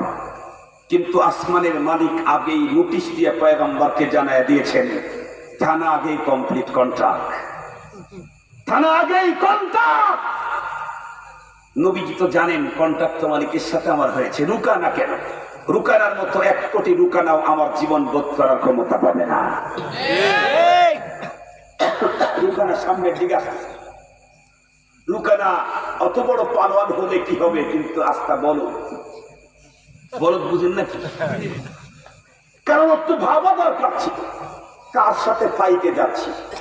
যেই মানুষ তার শাহাদত আঙ্গুলের ইশারা আসমানের চাঁদ সহ্য করতে পারে না, ভেঙ্গে টুকরা হয়ে যায়। কি কামাল, কি দেখেছেন পৃথিবীতে, কত বড় বিজ্ঞানীর কামাল দেখেছেন। আমার রাসূলের কামালের মতো কামাল পৃথিবীর কোন বিজ্ঞানী কিয়ামত পর্যন্ত দেখাইতে পারবে না। নবীজি জমিনে ইশারা করলেন আসমানের দিকে, চাঁদের দিকে ইশারা করতেই পয়গম্বরের শাহাদত আঙ্গুলের ভর সহ্য করতে পারে নাই চন্দ্র, 2 টুকরা হয়ে মাঝখানে পাহাড় দেখা গেল। ও বলদ মনে করছে যে আমি তো অপরাজিত সিংহ পুরুষ, মুহাম্মদ সাল্লাল্লাহু আলাইহি ওয়াসাল্লাম আসলেই তো বাস আজকেই শেষ, আমি বিজয় হয়ে যাব। বিশ্বনবীজি মুস্কি হাসি দিয়ে বললেন, রুকানা চুক্তি ঠিক থাকবে তো? বলে অসুবিধা নাই, আরো 2 একটা বাড়ায় নেন। মনে করছে আমার সাথে যে ফাইটের কারাতের যে আমার পদ্ধতি জানা আছে, যে সিস্টেম কম্পুর যে আমার মারপ্যাচ জানা আছে, ও বুঝবে কেমন? আমি তো ব্ল্যাক বেল্ট পেয়েছি, আমি তো কম্পুতে ব্ল্যাক বেল্ট পেয়েছি, তো আমার সাথেও পারবে কেন? মুসলমান ভাইরারে আমার, বিশ্ব নবীজি মুস্কি হাসিতে বললেন, রুকানা রেডি? বলে হ্যাঁ রেডি। এবার তুমি আমার সঙ্গে ফাইট করার জন্য সামনের দিকে আসো। আমি পরিপূর্ণভাবে বুঝাবার জন্য আমি আমার ভাষা দিয়ে আপনাদেরকে বুঝাইতে চাইতেছি, হুবহু হাদিসের শব্দ তর্জমা করব না। মুসলমান বিশ্ব নবীজির কাছে আসতে যখন চাইছে, আল্লাহর পয়গম্বর কেমন যেন কি করলেন, হাতটা একটু নাড়া দিলেন। রুকানা কোনো কিছু বোঝার আগে নাকে মুখে বন্ধুরা আমার বাড়ি খেয়ে জমিনের ভিতরে পড়ে গেল। রুকানা আসলে বুঝতে লেগে হইল ডাকি, এখনো তো তাকে ধরলাম, এটা টাচই করলাম না, তো পড়ে গেলাম কেমন? নাকে মুখে বন্ধুরা আমার ধুলে ঢুকে গেল। রুকানা তড়িঘড়ি করে উঠলো। আপনারা দেখবেন পথে ঘাটের ভিতরে কোনো ছেলে, স্কুল কলেজ পড়ুয়া কোনো ছেলে যদি কখনো সাইকেল নিয়ে যাইতে অ্যাক্সিডেন্ট করে দুঃখ পাইলেও বন্ধুরা আমার লাফতে উঠে আগে পরিষ্কার করে ডান বামে তাকায় দেখে কেউ দেখলো নাকি। ঠিক বললাম না? বন্ধুরা আমার দুঃখ পেয়েছে, কেটে গেছে, ফেটে গেছে, ওটা বড় কথা না, কেউ দেখলো নাকি, লজ্জা মান গেল নাকি? রুকানা বিশ্ব নবীর সঙ্গে ফাইট করতে এসেছে, আমার পয়গম্বর হাত দিয়ে কেমন যেন কি করলো, অটো পদ্ধতিতে জমিনের ভিতরে নাকে মুখে 2-3টা আঘাত খাওয়ার পরে দ্রুত গতিতে উঠে বন্ধুরা আমার ডান বামে রুকানা দেখে কেউ দেখলো নাকি? বিশ্ব নবীকে ডাকতে বলে, মুহাম্মদ তুমি যে কয়টা বলেছিলাম তুমি তো এখন পেরেছো, নিয়ে নাও। তবে তোমাকে বলতে চাই, আরো একবার তোমার সঙ্গে আমি ফাইটে যাব। বিশ্ব নবীজি মুস্কি হাসিতে মনে মনে ভাবতেছেন, যত 1000 বার চাস তুই, অসুবিধা নাই, কারণ আমার তো কাজ করা দরকার নাই, আঙ্গুল ঘুরাইলেই চরকের মতো ঘুরতে থাকবি, আমার তো টাচও করা লাগবে না, আমি তো টাচও করবো না, কাজও করবো না, সব করবেন মালিক। সব করবেন কে? মালিক করবেন, আমি তো টাচও করবো না, কাজও করবো, আমি শুধু একটু ভাব দেখাবো, বাস। মুসলমান ভাইরারে আমার, মক্কার অপরাজিত সিংহ পুরুষ রুকানা বিশ্ব নবীজির সঙ্গে 2-3 বার ফাইট দেওয়ার পরেও বন্ধুরা আমার কোনোভাবে নিজেকে জয় করতে পারল না পয়গম্বরের। বন্ধুরা আমার ফাইটিং এর ভিতরে তার কামাল, পয়গম্বরের এমন কোন বন্ধুরা আমার জীবনের এমন কোন সাবজেক্ট নাই যেই সাবজেক্টের ভিতরে আমার পয়গম্বর নাম্বার 1 না, এমন কোন সাবজেক্টই পয়গম্বরের জীবনের ভিতরে নাই। এ কারণে কামালের কারণে পৃথিবীর কোন মানুষ যদি কাউকে মহাব্বত করে, তাহলে সর্বপ্রথম মহাব্বত করতে হবে আমার পয়গম্বর মুহাম্মদুর রাসূলুল্লাহকে। কামাল আমার নবীর চাইতে বড় কামাল ওয়ালা কেউ নাই। এরপরে মুসলমান ভাইরারে আমার নওয়াজ, একজন মানুষ আরেকজনের প্রতি মহাব্বত হয় কেন? ওই লোকটা সিরিয়াস দানশীল। এই অঞ্চলের ভিতরে কেউ কোনো মানুষ যদি বন্ধুরা আমার খুব বেশি মানুষকে সহযোগিতা করে, মানুষকে যদি হেল্প করে, তাহলে তার প্রতি মানুষের দুর্বলতা তৈরি হয় না? হয় না? সকল মানুষ তাকে মহাব্বত করে না? করে না? আমি এক অঞ্চলের ভিতরে প্রোগ্রাম করতে গেলাম, হাজার হাজার মানুষ আসছে রমজান মাসে। আমার মসজিদের সাবেক বন্ধুরা আমার সেক্রেটারি, ওনার এলাকায় গেলাম রমজান মাসে ইফতার পার্টিতে। এর এলাকার ভিতরে ঢোকার পরে দেখলাম সুবহানাল্লাহ, একই আমি আমার জীবনে অত বড় ইফতার পার্টি কোনোদিন দেখি নাই। আমার তো মনে হলো উনি ওনার গ্রামের অর্ধেকটা পর্যন্ত বন্ধুরা আমার ইফতার দিয়ে ভরে দিয়েছে। হাজার হাজার হাজার হাজার মানুষ প্যান্ডেলের ভিতরে, আশেপাশের যত বাড়ি আছে, যত স্কুল আছে, মসজিদ আছে, সবগুলোর ভিতরে উন্নত ইফতারি পৌঁছিয়ে দিয়েছে। কিন্তু লোকটা বন্ধুরা আমার বর্তমান সরকারের দলের লোক না, ভিন্ন দলের। আমাকে একজন বলল, আমি ওনাকে বললাম উনি তো ভিন্ন দলের লোক, ওনার উপরে এখনো কোনো ঝামেলা আসে নাই। তখন ওই লোকটা আমাকে বলল, হুজুর উনি ভিন্ন দলের হলে কি হবে, এলাকার মানুষের প্রতি তার এই পরিমাণে বদান্যতা, ভিন্ন দলের হলেও তার উপরে কেউ কখনো অ্যাকশন নিতে যাবে না, সরকারি দলের, তার দলের হোক আর বিরোধী দলের হোক, সবার অন্তরে তার মহব্বত জায়গা করে নিয়েছে। এটা হলো তার নামান পদার্থতার কাজ। আমার রাসূল কি পরিমাণে বদান্যতার অধিকারী ছিলেন, বিশ্বনবীজি নিজের জবানেই বলেন, আল্লাহু আজওয়াদু জুদা সুম্মা আনা মিন বানি আদম। পৃথিবীর সবচেয়ে বড় দাতা হলেন আল্লাহ। আল্লাহ পাক রব্বুল আলামিনের পরে এই পৃথিবীর সবচেয়ে বড় দাতা হলাম আমি, মুহাম্মদুর রাসূলুল্লাহ। নবীজি কি পরিমাণে দান করতেন, কি পরিমাণে দিতেন, খুব ভালো করে বুঝবেন মুসলমান ভাইরা রে আমার। আল্লাহ পাকের রাসূল আমাদেরকে বলেছেন, তোমাদের সম্পদ যখন নির্ধারিত কোঠা পর্যন্ত পৌঁছে, তার মানে নিসাব পর্যন্ত যখন হয়, এরপরে ওই সম্পদটা যখন বছর পূর্তি হয়, তাহলে সেখান থেকে 40 টাকায় 1 টাকা অবশ্যই তোমরা বের করে দিবা, এটা যাকাত। অবশিষ্ট টাকার ভিতরে থেকেও তোমরা ব্যয় করবা, না করলেও তোমাদের জন্য কোনো সাদা শাস্তি নাই। কিন্তু নবীজি আমাদেরকে তো বললেন, আমাদের সম্পদ যখন নির্ধারিত কোথায় পৌঁছবে, তারপরে বছর পূর্তি হবে, তারপরে 40 টাকা 1 টাকা দিতে হবে। কিন্তু বিশ্ব নবীজি কি পরিমাণে মানুষকে দিতেন, আল্লাহু আকবার। কিতাবের ভিতরে আসছে হাদিসের বর্ণনা, বিশ্ব নবীজি মসজিদে নববীর ভিতরে নামাজ পড়ানোর জন্য দাঁড়িয়েছেন, এমন মুহূর্তে বন্ধুরা আমার মুয়াজ্জিন ইকামত দিয়ে দিয়েছেন। আপনারা যারা মক্কা নগরীতে হজ ব্রত পালন করার জন্য অথবা অন্য কোনো কারণে গিয়েছিলেন আরব কান্ট্রিতে, বিশেষ করে মক্কা মদিনায়, তারা দেখেছেন মসজিদের ভিতরে যখন ইকামত হয়ে যায়, তখন ইমাম সাহেব তাকবীরে তাহরিমা বাঁধার আগে বলেন ইস্তাউ। মনে পড়ে নাকি? হারামাইন শরীফাইনে তো 5 ওয়াক্ত নামাজে ইকামত শেষ, ইমাম সাহেব বলবেন ইস্তাউ ওয়াসাব্বু সুফুফাকুম ওয়া তারাসসু ওয়াসুদ্দুল খালাল। বলে না কথা বলেন না কেন? বুঝেন আর না বুঝেন, শব্দগুলো তো পরিচিত, এই কথাগুলি বলে। ইকামত শেষ হয়ে গেছে, নবী আলাইহিস সালাম তাকবীরে তাহরিমা বাঁধবেন, নবীজি এখন বলবেন ইস্তাউ। কিন্তু নবীজি তাকবীরে তাহরিমা না বেঁধে, নবীজি ওই পাশ দিয়ে যে তার নিজস্ব দরজা ছিল ঘরে ঢোকার, মসজিদে ঢোকার, মসজিদ নবীতে, ওই দরজা দিয়ে বেরোয় চলে গেছে। এখন আপনারা বলেন তো দেখি, এই জাতীয় কোনো কাণ্ড যদি আপনাদের রাউজানের কোন মসজিদের ইমাম সাহেব করে, আর যদি ওই দিন কাল কোনোভাবে যদি মসজিদের মোতাবন্নি থাকে, তাহলে বলবে হুজুর যা গেছে আর আসা দরকার নাই। কথা বলেন না কেন? বলবেন না? এরপরে ইমাম সব বাইরে যাওয়া মাত্রই মসজিদের ভিতরে যে হাঙ্গামা শুরু হবে, সুবহানাল্লাহ। আগে ছিল ইমাম একজন, এখন যতগুলা মুসল্লি ততগুলা ইমাম। কথা বলেন না কেন? আপনাদের চিটাগাং মনে হয় এরকম নাই? চট্টগ্রামে কি এই নেচারে এই স্বভাব আছে নাকি? আছে। আস্তে আস্তে বলতেছে, কারণ মান সম্মানের ব্যাপার, প্রেস্টিজের ব্যাপার, আস্তে আস্তে বলতেছে। আপনারা যেটা বলবেন আমায় ওইটাই মানতে হবে, কারণ আমি তো আপনাদের লোকাল অবস্থা আমার জানা নেই। যদি বলেন নাই আলহামদুলিল্লাহ, যদি বলেন আছে ঠিক করে নিয়ে হয়ে যাবে। কি বলেন ভাই?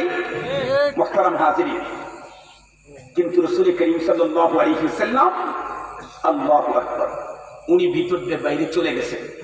একজন মুসল্লি সাহাবীর জবানে কোনো আওয়াজ নেই। আওয়াজ করবে কেমনে? আল্লাহ পাক আগেই নোটিশ দিয়ে দিয়েছেন। ইয়া আইয়ুহাল্লাযীনা আমানু লা তারফাউ আসওয়াতাকুম ফাওকা সাওতিন নবী ওয়া লা তাজহারু লাহু বিল কওলি কাজহারি বাদিকুম বাদা কেন আন তাহবাতা আমালুকুম ওয়া আনতুম লা তাশউরুন। আল্লাহু আকবার বলেন। মসজিদে নববীর মুসল্লিরা, মসজিদ নবীর ইমাম নবীজির উপরে আওয়াজ করবে কেমনে, হাঙ্গামা করবে কেমনে, শব্দ উচ্চ করবে কেমনে? আসমানের মালিক আগেই নোটিশ দিয়ে বলেছে, এই ইমানদার খবরদার, তোমাদের কারো শব্দ যেন, আওয়াজ যেন আমার রাসূলের আওয়াজের চাইতে উঁচু না হয়। আমার রাসূলের আওয়াজের চাইতে তোমাদের কারো আওয়াজ যেন উঁচু না হয়। অথবা নবীজির সামনে তোমরা কথাবার্তা বলতে গেলে তোমাদের উচ্চবাচ্য যেন কখনো পয়গম্বরের সামনে উঁচা না হয়। তাহলে কি হবে? যদি হয় নবীর সাথে কথা বলতে জোরে আওয়াজে কথা বলেছে, অথবা নবীর সামনে দুইজন জোর আওয়াজে কথা বলেছে, তাহলে কি হবে? আল্লাহ পাক বলেন আন তাহবাতা আমালুকুম, তোমাদের আমল সব ফিনিশ হয়ে যাবে, ওয়ান্তুম লা তাশউরুন, তুমি বুঝতেও পারবে না যে আমল কিভাবে শেষ হয়ে গেল। এমিয়া কি বুঝলেন? কি বুঝলেন? বিশ্বনবীজি ইমাম, তার সামনে উচ্চবাচ্য করলে তার মুসল্লি সাহাবী তাদের আমল নষ্ট হবে। এখনো ইমাম যারা তাদের সামনে তাদের ইজ্জত নষ্ট করে উচ্চবাচ্য করলে তাদের আমল নষ্ট হবে। যদি আপনারা বলেন হুজুর উনি তো নবী, আপনারা কি নবী? তাহলে আমরাও বলবো আমরাও নবী না, আপনারাও আবু বকর না। কথা বলেন না কেন? আমরা নবী না, আপনারাও সাহাবীরা। সাহাবীরা জোরে আওয়াজ করলে নবীজির সামনে যদি সাহাবীদের আমল নষ্ট হয়, সাধারণ মুসল্লিরা ইমামের উপরে অযাচিত বক্তব্য দিলে তাদের আমল নষ্ট হবে। মুহতারাম হাজরিন, বলবেন আপনারা কি নবী? আমরাও বলবো আপনারা কি সাহাবী? আমরাও নবী না, আপনারাও সাহাবী না। নবীজির সামনে জোরে কথা বললে তো সাহাবীদের আমলই নষ্ট হয়। আপনার আমল নষ্ট হবার জন্য নবী লাগবে নাকি? নায়েবে নবী হলেই খবর হয়ে যায়, নায়েবে নবী হলেই খবর হয়ে যায়। মনে থাকবে তো কথাগুলি? মনে থাকবে তো? আজকে আমরা মুসলমানদের ঈমান, আমার জীবনের সঞ্চিত নেক আমল কখন নষ্ট হচ্ছে খবরই আমাদের নেই।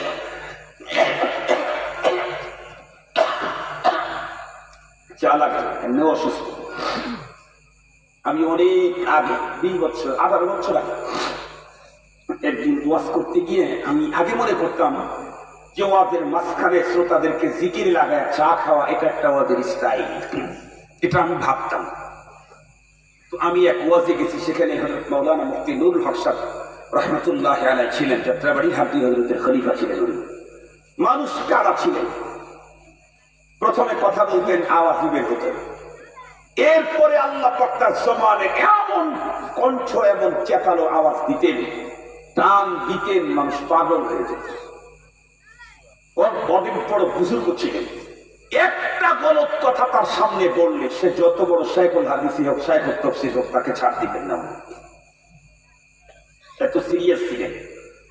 আমি আগে থেকে জানতাম, তো আমি সতর্কতার সাথে ওয়াজ করতেছি।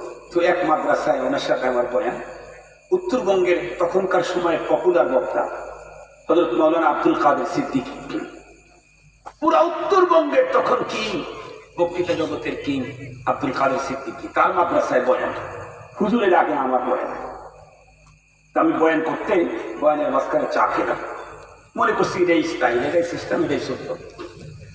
ভাবছি আর কি সবাই যেহেতু এটা করে, মনে করছি এটাই পদ্ধতি। আমি তো আলহামদুলিল্লাহ চা খেয়ে বয়ান শেষ করে রুমে চলে গেছি, মাদ্রাসা তো। পরে হুজুরের বয়ান, হুজুর বয়ান করতে করতে জিকিরের ফজিলত বয়ান করে জিকিরে লাগাই দিয়েছে। যেই জিকির লাগাই দিয়েছে, পাশে থেকে এক লোক তখন বলতেছে, এই হুজুরের জন্য চা নিয়ে আস।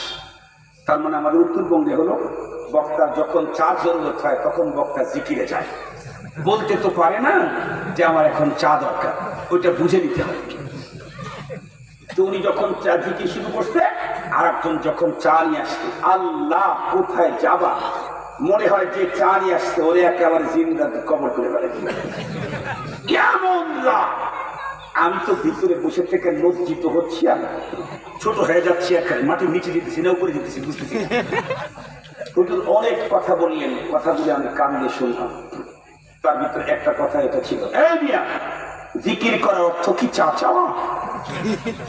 উনি বলতেছে, এই মিয়া, জিকির করার অর্থ কি চা চাওয়া? আমি জিকির শুরু করেছি, তুমি আমার জন্য চা নিয়ে আসছো। হাজার হাজার মানুষ আমার দিকে চেয়ে আসে, আর আমি এখানে চা খাবার, ওনারা দেখবেন। ওনারা জিকির করে করে আল্লাহ পাকের কাছাকাছি যাবেন, আর আমি চা খেয়ে খেয়ে পিছনে পড়ে থাকি। এজন্য আমি এখানে আসছি। এই কথাগুলি আমার সেই দিন খুব হৃদয়ে লেগেছে। ওই দিন ওই ঘরের ভিতরে বসে আল্লাহ পাকের কাছে আরজি করেছি, আল্লাহ পাক আমার এই আরজি কবুল করেছে। বলেছে, আল্লাহ যতদিন পর্যন্ত তুমি আমাকে দিনই কথা বলার তৌফিক দান করো, বয়ানের ভিতরে যেন চা খাওয়ার জরুরত না হয়। এরপরে 18-20 বছরে আমি 20 কাপ চা খেয়েছি বলে আমার মনে হয়। হ্যাঁ, যদি একদম দেখি যে এই গলা শুকিয়ে গেছে, আওয়াজ বের হচ্ছে না, তখন তো মাযুর রুফিআল কালাম আন সালাস, তখন তো আমার উপরে শরীয়ত নেই, তখন তো আমাকে এটা নিতেই হবে, নাহলে আপনাদেরকে কি শোনাবো। মুহতারাম হাজিরিন, তখন থেকে আলহামদুলিল্লাহ চা লাগে না, আপনাদের দোয়া হলেই হবে। আর বেশি কথা বলার টাইমও নাই, আলোচনা শেষ করে দেবো ইনশাআল্লাহ। মুহতারাম হাজিরিন, তো যে কথা বলতেছিলাম রাসূল করিম সাল্লাল্লাহু আলাইহি ওয়াসাল্লামের কথা মনে আছে নাকি আপনাদের? কি কামাল। আরেকটা হলো নবী আলাইহিস সালাম কি বলে, আল্লাহ পাক রব্বুল আলামিন জানায় দিলেন, নবীর আওয়াজের উপরে তোমাদের আওয়াজ যদি বেড়ে যায় তাহলে তোমাদের আমল নষ্ট হয়ে যাবে। কথা বলেন না কেন? নষ্ট হয়ে যাবে। নবীজির আওয়াজের উপরে যদি সাহাবীদের আওয়াজ পড়ে, তাই যদি আমল শেষ হয়, নায়েবে নবীর বিরুদ্ধে জুতা মারো গালে গালে স্লোগান দিলে আমল বাড়ে, জান্নাতের সার্টিফিকেট হয়। এই নিয়ে কথা বলেন না কেন? আরো জোরে বলেন। বাবুনগরীর দুই গালে বললে মর্যাদা বাড়ে, কথা বলেন, কথা বলেন। মামুনুল হকের দুই গালে বললে মর্যাদা বাড়ে। আমল নষ্ট হয় না ভালো হয়? একটু জোরে বলেন। শুধু আমল নষ্ট না, ঈমানও নষ্ট। তওবা যদি না করে বেঈমান হয়ে কবরে যেতে হবে, 100% শিওর। আমি 100% শিওর। আমি তো উলামায়ে কেরামকে মুহাব্বত করি পয়গম্বরের নায়েব হওয়ার কারণে। মুসলমান ভাইরা আমার, বিশ্ব নবীজি আল্লাহু আকবার বলে তাকবীরে তাহরিমা বেঁধে নামাজ পড়া শুরু করবেন, তা বাদ দিয়ে পয়গম্বর তার দরজা দিয়ে চলে গেলেন তার ঘরের ভিতরে। লম্বা টাইম পর্যন্ত পয়গম্বর ঘরে কি করলেন সাহাবীদের কোনো খবর নাই। একজন সাহাবীও কোনো উচ্চ বাচ্চ তো দূরের কথা, কোনো আওয়াজ নাই। কেউ কাউকে জিজ্ঞাসা করবে পয়গম্বর এমনটি করলেন, তাও করার কোনো সাহস নাই। কারণ সাহাবীদের অন্তরের ভিতরে আগের থেকেই তো জানা, পয়গম্বরের ব্যাপারে কোন শব্দ বলবো আমার ঈমান আর আমল নষ্ট হয়ে যাবে। প্রত্যেকে নিজ নিজ জায়গায় দীর্ঘক্ষণ পর্যন্ত অপেক্ষা করতে আছেন। আমার পয়গম্বর যেই কাজে গিয়েছিলেন সেই কাজ কমপ্লিট করার পরে আবার মসজিদের ভিতরে চলে এলেন। আল্লাহু আকবার বলে নামাজের তাকবীরে তাহরিমা বেঁধে নামাজ পড়া শুরু করলেন। টোটাল নামাজ কমপ্লিট করানোর পর বন্ধুরা আমার, সাহাবায়ে কেরাম পয়গম্বর নিকটে গিয়ে বিনয়ের সাথে মুআদ্দাবানা দরখাস্ত করলেন, ওগো পয়গম্বর, ফাআলতাল ইয়াওমা শাইআন মা কুনতা তাফআলুহু, আজকে আপনি এমন একটা কাজ করলেন যেটা জীবনেও আমরা কখনো আপনাকে করতে দেখি নাই। মাল হিকমাতু ফীহি, কি কারণ ছিল আমরা কি জানতে পারি? এ কথা বলতেই পয়গম্বর ডেকে বললেন, সাহাবীরা শোনো, তুমি যখন একামত কমপ্লিট করে দিয়েছো, আমি তো আল্লাহু আকবার বলে নামাজে দাঁড়াবো, রব্বে কারীমের সামনে উপস্থিত হয়ে আবেদন করব, ইহদিনাস সিরাতাল মুস্তাকিম, ইয়্যাকা না'বুদু ওয়া ইয়্যাকা নাস্তাঈন। এই কথাগুলি মালিকের সঙ্গে আমি ডিসকাস করব। ঠিক সেই মুহূর্তে আমার মনের ভিতরে ঢুকলো, আজকের প্রয়োজনের অতিরিক্ত কয়েকটা স্বর্ণ মুদ্রা এখনো পর্যন্ত আমার বালিশের নিচে পড়ে আছে। এই টাকাগুলি আগামীকালকে আমার দরকার হবে যদি বেঁচে থাকি, কিন্তু আজকের দিনের জন্য কোনো দরকার নাই। আমি চিন্তা করলাম, আজকের দিনে যেই টাকাগুলি দরকার নাই, এই পরিমাণে জমিনের এই পরিমাণে দুনিয়ার এতটুকু সম্পদ রেখে আল্লাহ পাকের সামনে কেমনে বলবো ইয়্যাকা না'বুদু ওয়া ইয়্যাকা নাস্তাঈন। এই কারণে আমি সঙ্গে সঙ্গে আগে ঘরের মসজিদ থেকে বেরিয়ে গেলাম, আমার বালিশের নিচ থেকে স্বর্ণ মুদ্রাগুলি বের করে আল্লাহর বান্দাদেরকে যেখানে দান করতে হয় সেখানে দান করে দিলাম। এখন আর আমার কাছে কিছু নেই। ওই যে কবি বলেছেন, এক লুঙ্গি জেরো এক লুঙ্গি বালা, নে গামে দজদ নে গামে কালা। এখন আমার কাছে কিছুই নেই। এই কারণে আমি এখন ইয়্যাকা না'বুদু ওয়া ইয়্যাকা নাস্তাঈন বলতে বড় মজা পাবো। ইহদিনাস সিরাতাল মুস্তাকিম মালিকের কাছে চাইতেও আমি মজা পাবো। মুসলমান কি বুঝাইলাম? আমার রাসূল করিম সাল্লাল্লাহু আলাইহি ওয়াসাল্লামের দানশীলতার অবস্থা তো এই, পয়গম্বর আগামী কালকের জন্য যতটুকুন এতটুকুনও নিজের ঘরে পয়গম্বর রাখতে রাজি না। আল্লাহু আকবার, আল্লাহু আকবার। বদান্যতায় পৃথিবীর মধ্যে সবচাইতে বড় হলেন কে? আল্লাহ আজওয়াদু জুদা সুম্মা আনা মিন বানি আদম। নবীজি বলেন পৃথিবীর মধ্যে আল্লাহর পরে সবচাইতে বড় বদান্যতায় এক্সপার্ট হলাম আমি মুহাম্মদুর রাসূলুল্লাহ সাল্লাল্লাহু আলাইহি ওয়াসাল্লাম। তো দানশীলতার কারণে যদি কেউ কাউকে মহব্বত করে, পৃথিবীর সকল মানুষ এক নম্বরে মহব্বত করতে হবে আমাদের রাসূলকে। মুহতারাম হাজির, আরেকটা হলো কারাবা। আরেকটা কি বলেন? কারাবত, নিকটাত্মীয় হলে, ব্লাড কানেকশনের কেউ হলে তার প্রতি কিন্তু মায়া আসে, সুন্দর হওয়া লাগে না। আপনারা বলেন তো দেখি, কোন মা অথবা বাবার ঘরে যদি কালো সন্তান জন্মগ্রহণ করে, তারপরে আবার ঠোঁট কাটা, আর এক ঘরে তার আর এক ভাইয়ের বাচ্চা একটা জন্মগ্রহণ করছে, দ্বিতীয় ইউসুফ বলেছিলাম এত সুন্দর। কিন্তু বলুন তো দেখি, যেই বাবার ঘরে এই ঠোঁট কাটা সন্তান জন্ম নিয়েছে, ওর চাইতে কি ওই বাবার অন্তরে আর ভাতিজার মায়া বেশি? কথা বলেন না কেন? ভাতিজা কিন্তু দ্বিতীয় ইউসুফ, হুসনে ইউসুফ নিয়ে আসতে, ইউসুফ আলাইহিস সালামের সৌন্দর্য নিয়ে আসতে। ইউসুফ আলাইহিস সালামের সৌন্দর্যকে আর তার ইউসুফ আলাইহিস সালাম হুবাহু ইউসুফ আলাইহিস সালামের ওই বডিটাও যদি কেউ নিয়ে আসে, আর সেটা যদি অন্যের ঘরে আসে, পক্ষান্তরে আমার ঘরে যদি সন্তান জন্মগ্রহণ করে কালো, এরপরে আবার ঠোঁট কাটা, আমার কাছে কোনটা মায়া লাগবে? কথা বলেন না কেন? সুন্দরটা না কালোটা? কেন কেন? ও আমার ব্লাডে, ওর সাথে আমার কানেক্টেড, ব্লেডিং কানেক্টেড, রক্তের সম্পর্ক। এ কারণে ওর প্রতি আমার চূড়ান্ত মায়া। বরং দুনিয়াতে দেখা যায় একই বাবার দুই সন্তান, একটা জন্মের পরে অসুস্থ হয় না, আর একটা জন্মের পরে কোনোদিন সুস্থ থাকে না। দুইজনই এক রিক্সায় করে আসতেছে, রিক্সা রাস্তায় আসার পরে ঢেলে পড়ে গেছে, বাবা খবর পেয়েছে, দৌড়ে গিয়া তাকে আগে কোলে উঠাবে। কথা বলেন না কেন? সুস্থ দাঁড়িয়ে, যার পিছনে কোনোদিন এক রাত ঘুম নষ্ট হয় নাই, টাকাও ব্যয় হয় নাই, দেখতেও বড় সুন্দর, বাবা কি ওরে করে উঠাবে? ওর চাইতে বাবার অন্তরে মায়া কার বেশি? এটা দেখতে মগা, দেখতে একটু মগা, দেখতে খুব দুর্বল, অনেক রাত ওর পিছনে ব্যয় হয়েছে, অনেক টাকা ওর পাশে ব্যয় হয়েছে, দেখতেও কালো, দেখতে কুশ্রী, কিন্তু বাবার অন্তরে নিজের দুই সন্তানের মধ্যে ওর প্রতি মায়া বেশি। সুবহানাল্লাহ বললেন না ভাই? ওর প্রতি মায়া বেশি। তাহলে নিকটাত্মীয় হলে সুন্দর লাগে না, উঁচা হওয়া লাগে না, ভালো হওয়া লাগে না। মুহতারাম হাজিরিন, নিজের যদি হয় তাহলে এটাই মায়া, আপন যদি হয় তাহলে এটাই মায়ার একটা মাধ্যম, একটা পথ। নিজের সন্তান যদি খুব খারাপ হয়, আর একজনের সন্তান যদি ফেরেশতাও হয়, বলুন তো দেখি মায়া কার প্রতি বেশি? নিজের খারাপ সন্তানের প্রতি মায়া বেশি। বাবা অবশ্য আর কার্যক্রম চয়েস করে না, কিন্তু কেউ আঘাত করলে বাবা থাকতে পারে না। মায়া, আমার যেই সন্তান আমার কথা মানে না, আমার সংসারে নাশ করে, সেই সন্তানের উপরেও যদি কেউ আক্রমণ করে, বাবা যদি থাকতে না পারে, আমার যেই রসুলের কারণে আমি ধন্য, সেই রসুলের উপরে যদি কেউ আক্রমণ করে, আমি কেমনে থাকতে পারি? আমি কেমনে থাকতে? মুহতারাম হাজিরিন, আমার রসুল আমার কত নিকটাত্মীয়, কয় দিক দিয়ে দেখবেন, কয় দিক দিয়ে। একদিক থেকে কোরআন শরীফের আয়াত তেলাওয়াত করেছি, যে আয়াত তেলাওয়াত করেছি, এই আয়াতে আল্লাহ তাআলা বলেন, আন-নাবিয়্যু আওলা বিল মুমিনিনা মিন আনফুসিহিম ওয়া আজওয়াজুহু উম্মাহাতুহুম। এই আয়াতের শেষে আল্লাহ পাক বলেন, নবীর স্ত্রীগণ तमाम মুসলমানদের মা। এই কারণে নবীজির দুনিয়া থেকে চলে যাওয়ার পরে নবীর স্ত্রীগণকে কেউ বিয়ে করার সুযোগ, কথা বলেন না কেন? কেন? উনি আমাদের কি হন? আবার বলেন কি হন? নবীর স্ত্রীগণ যদি মা হন, তো নবী কি? একটু জোরে বলেন না কেন? আরো জোরে বলেন। তাহলে নবীর স্ত্রীগণ মা, নবীজি বাবা। নবীজি বাবা কেমন বাবা?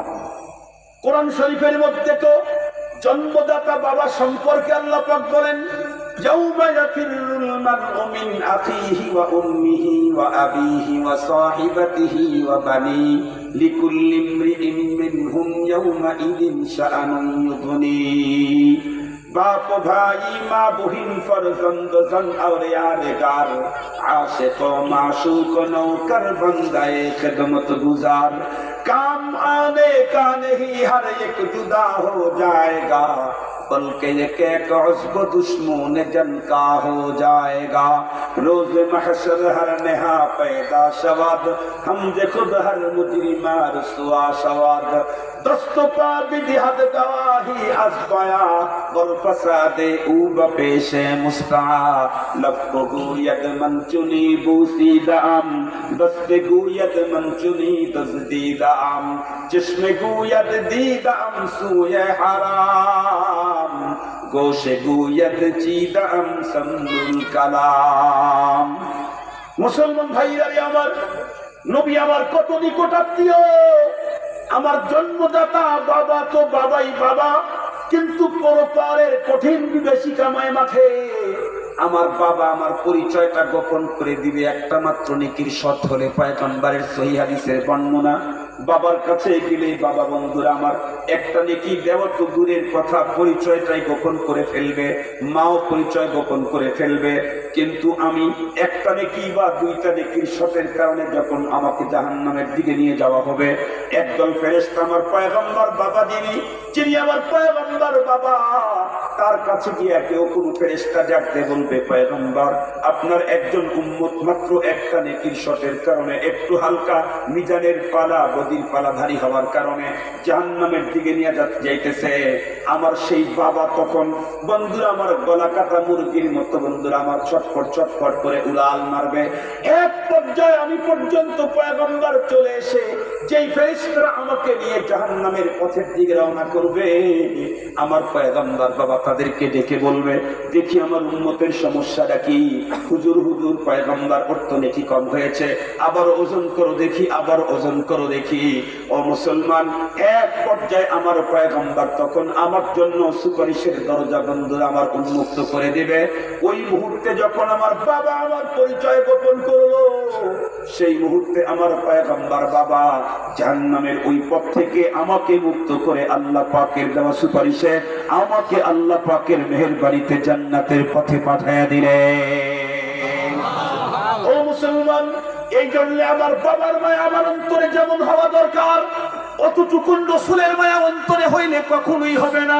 সূরাতুত তাওবার 24 নম্বর আয়াতে কারিমাতে আল্লাহ বলেন, কুল ইন কানা আবাউকুম ওয়া আবনাউকুম ওয়া ইখওয়ানুকুম ওয়া আজওয়াজুকুম ওয়া আশীরাতুকুম ওয়া আমওয়ালুন ইকতারাফতুমুহা ওয়া তিজারাতুন তাখশাউনা কাসাদাহা ওয়া মাসাকিন তারদাউনাহা আহাব্বা ইলাইকুম মিনাল্লাহ أحب إليكم من الله ورسوله وجهاد في سبيله فتربصوا حتى يأتي الله بأمره والله لا يهدي القوم الفاسقين الله أكبر আল্লাহ পাক কি বললেন আয়াতের তরজমা করে শেষ করে দেই। আল্লাহ পাক তার রাসূলকে ডেকে বললেন, কুল ওগো পয়গম্বর আপনি ওপেন ঘোষণা করে দিন। কি ঘোষণা? ইন কানা আবাউকুম, এ পৃথিবীর মানুষ যদি হয় তোমাদের পিতামাতা, ওয়া আবনাউকুম তোমাদের ছেলে মেয়ে, ওয়া ইখওয়ানুকুম তোমাদের ভাই বোন, ওয়া আজওয়াজুকুম তোমাদের স্ত্রীগণ, ওয়া আশীরাতুকুম তোমার দল, তোমার গ্রুপ, তোমার নেতা, তোমার পার্টি, ওয়া আমওয়ালুন ইকতারাফতুমুহা তোমাদের ওই সমস্ত সম্পদ যেগুলি বড় কষ্ট করে জমা করে রেখেছো, এবং তোমাদের ওই ব্যবসা যার ভিতরে মন্দার আশঙ্কা করছো, এবং তোমাদের বসবাসের ওই ঘর যেই ঘরগুলোতে তুমি থাকতে স্বাচ্ছন্দ্য বোধ করছো, আল্লাহ পাক বলেন ওগো রাসূল আপনি বলেন এগুলি যদি হয় তোমাদের নিকটে আহাব্বা ইলাইকুম বেশি প্রিয় যদি হয়, কার থেকে বেশি প্রিয় হয়? মিনাল্লাহ, আল্লাহ থেকে যদি বেশি প্রিয় হয়, ওয়া রাসূলিহি আল্লাহর রাসূল থেকে যদি বেশি প্রিয় হয়, ওয়া জিহাদিন ফি সাবিলিহি আল্লাহর রাস্তায় জিহাদের চাইতে যদি তোমার মা বাবার মহব্বত তোমার অন্তরে বেশি হয়, আল্লাহর চাইতে রাসূলের চাইতে জিহাদ ফি সাবিলিল্লাহর চাইতে যদি তোমার সম্পদ, তোমার দল, তোমার পার্টি, তোমার বাবা মা, তোমার ভাই বন্ধু এগুলার মহব্বত বেশি হয়, তাহলে কি হবে? আল্লাহ বলেন ফাতারাব্বাসু ইমানদার তাহলে অপেক্ষা করো, হাত্তা ইয়াতিয়াল্লাহু বিআমরিহি আল্লাহ পাকের আযাবে। নাউযুবিল্লাহ বললেন না? তাহলে আযাবের অপেক্ষা করো। আমার জন্মদাতা বাবার চাইতে আমার নিকটে আমার রাসূল। কথা বলেন না কেন? আমার আপন, আমার আপন। আমার জন্মদাতা বাবার চাইতে আমার আপন, আমার রাসূল। আমার জন্মদাতা মার চাইতে আমার আপন, আমার রাসূল, আমার স্রষ্টা আল্লাহ। এ কারণেই তো মার মুহাব্বত, কিন্তু আল্লাহ রাসূলের পরে না উপরে। কথা বলেন না কেন? আগে কার মুহাব্বত, তারপরে কার মুহাব্বত? রাসূলুল্লাহ। এরপরে পিতামাতার মুহাব্বত। পিতামাতার মুহাব্বত আল্লাহর মুহাব্বতের চাইতে বেড়ে যেতে পারে। পিতামাতার মুহাব্বত রাসূলের মুহাব্বতের চাইতে বাড়ানো যাবে না। মুহতারাম হাজিরিন, যে আল্লাহর রাসূলের মুহাব্বত আব্বা আম্মা সন্তানের চাইতে নিজের জীবনের চাইতে বেশি হতে হবে। আমাদের এখন একটু দেখা দরকার আমাদের অন্তরে কি বেশি আছে নাকি। যদি রাসূলের মুহাব্বত আমাদের অন্তরে আমাদের জীবনের চাইতে বেশি হয়ে থাকে, তাহলে কোনো পেরেশানি নেই, কোনো পেরেশানি নেই, কোনো পেরেশানি নাই। মৃত্যুই আমি জান্নাতে যাইতে বাধা, মৃত্যুই আমি জান্নাতে যাইতে বাধা। আমার মৃত্যু হতে দেরি হবে, আমি জান্নাতের চিফ হতে দেরি হব না। কিন্তু যদি অন্তরে রাসূলের মুহাব্বত আব্বার মুহাব্বতের চেয়ে কম, মার মুহাব্বতের চেয়ে কম, মেয়ের মুহাব্বতের চেয়ে কম, স্ত্রীর মুহাব্বতের চেয়ে কম, নেতার মুহাব্বতের চেয়ে কম, দলের মুহাব্বতের চাইতে রাসূলুল্লাহর মুহাব্বত কম, তাহলে তাহলে ফাতারাব্বাসু, অপেক্ষা করো, হাত্তা ইয়াতি আল্লাহু বিআমরিহি। দুনিয়াতে আল্লাহর আযাব ধরে ফেলবে, হয় সাইক্লোন, না হয় ঘূর্ণিঝড়, না হয় টর্নেডো, না হয় ভূমিকম্প, না হয় ভূমিধস, না হয় করোনার মতো সিরিয়াস মহামারী। আযাব আসবে। আযাবের দরজা বন্ধ করতে চাও, হৃদয়ের মুহাব্বতের যে ফোল্ডার দিয়েছেন, এখানে সবচেয়ে বড় জায়গা আল্লাহকে দাও, রাসূলকে আগে দাও। এখানে যদি তাকে বসাইতে পারো, তাহলে আযাব বন্ধ ইনশাআল্লাহ, তাহলে আযাব বন্ধ ইনশাআল্লাহ। আর যদি এখানে জায়গা দিতে না পারি, তাহলে আমার রাসূলকে নিয়ে ওই যে জায়গা আমার রাসূলের, সে জায়গা থেকে রাসূলকে যদি সরাই, তাহলে বাতিলের আমার রাসূলকে নিয়ে ব্যঙ্গ করবে, তাহলে বেদিন আমার রাসূলকে নিয়ে ব্যঙ্গ করবে। এই জন্য আমি আমার রাসূলকে আমার হৃদয়ে যদি আলগায় ধরে রাখি, তাহলে এই পরিবারে ব্যঙ্গাত্মক কোনো কিছু করার সাহস করবে না। মুহতারাম হাজিরিন, আর যদি করেও ফেলে, ওদের কপাল পুড়বে, আমার কোনো লস হবে না। আমি আমার রাসূলকে বুকে ধারণ করেছি, পারবো না ইনশাআল্লাহ, এবার পারবো না ইনশাআল্লাহ। পৃথিবীর সব কিছুর চাইতে আমি আল্লাহর মুহাব্বত অন্তরে বেশি বসাইতে চাই, রাসূলের মুহাব্বত সবচাইতে বেশি দেখাইতে চাই। রাজি আছি ইনশাআল্লাহ? আমাদের নবীজি পর্যন্ত আল্লাহ পাকের কাছে তার মুহাব্বতের দোয়া করতেন, আল্লাহুম্মা ইন্নী আসআলুকা হুব্বাক ওয়া হুব্বা মান ইউহিব্বুক ওয়াল আমাল আল্লাযী ইউবাল্লিগুনি ইলা হুব্বিক। আল্লাহুম্মা জাআল হুব্বাকা হাব্বাল আশিয়া ইলাইয়া মিন নাফসি ওয়া আহলি ওয়া মালি ওয়া মিনাল মাইল বারিদ।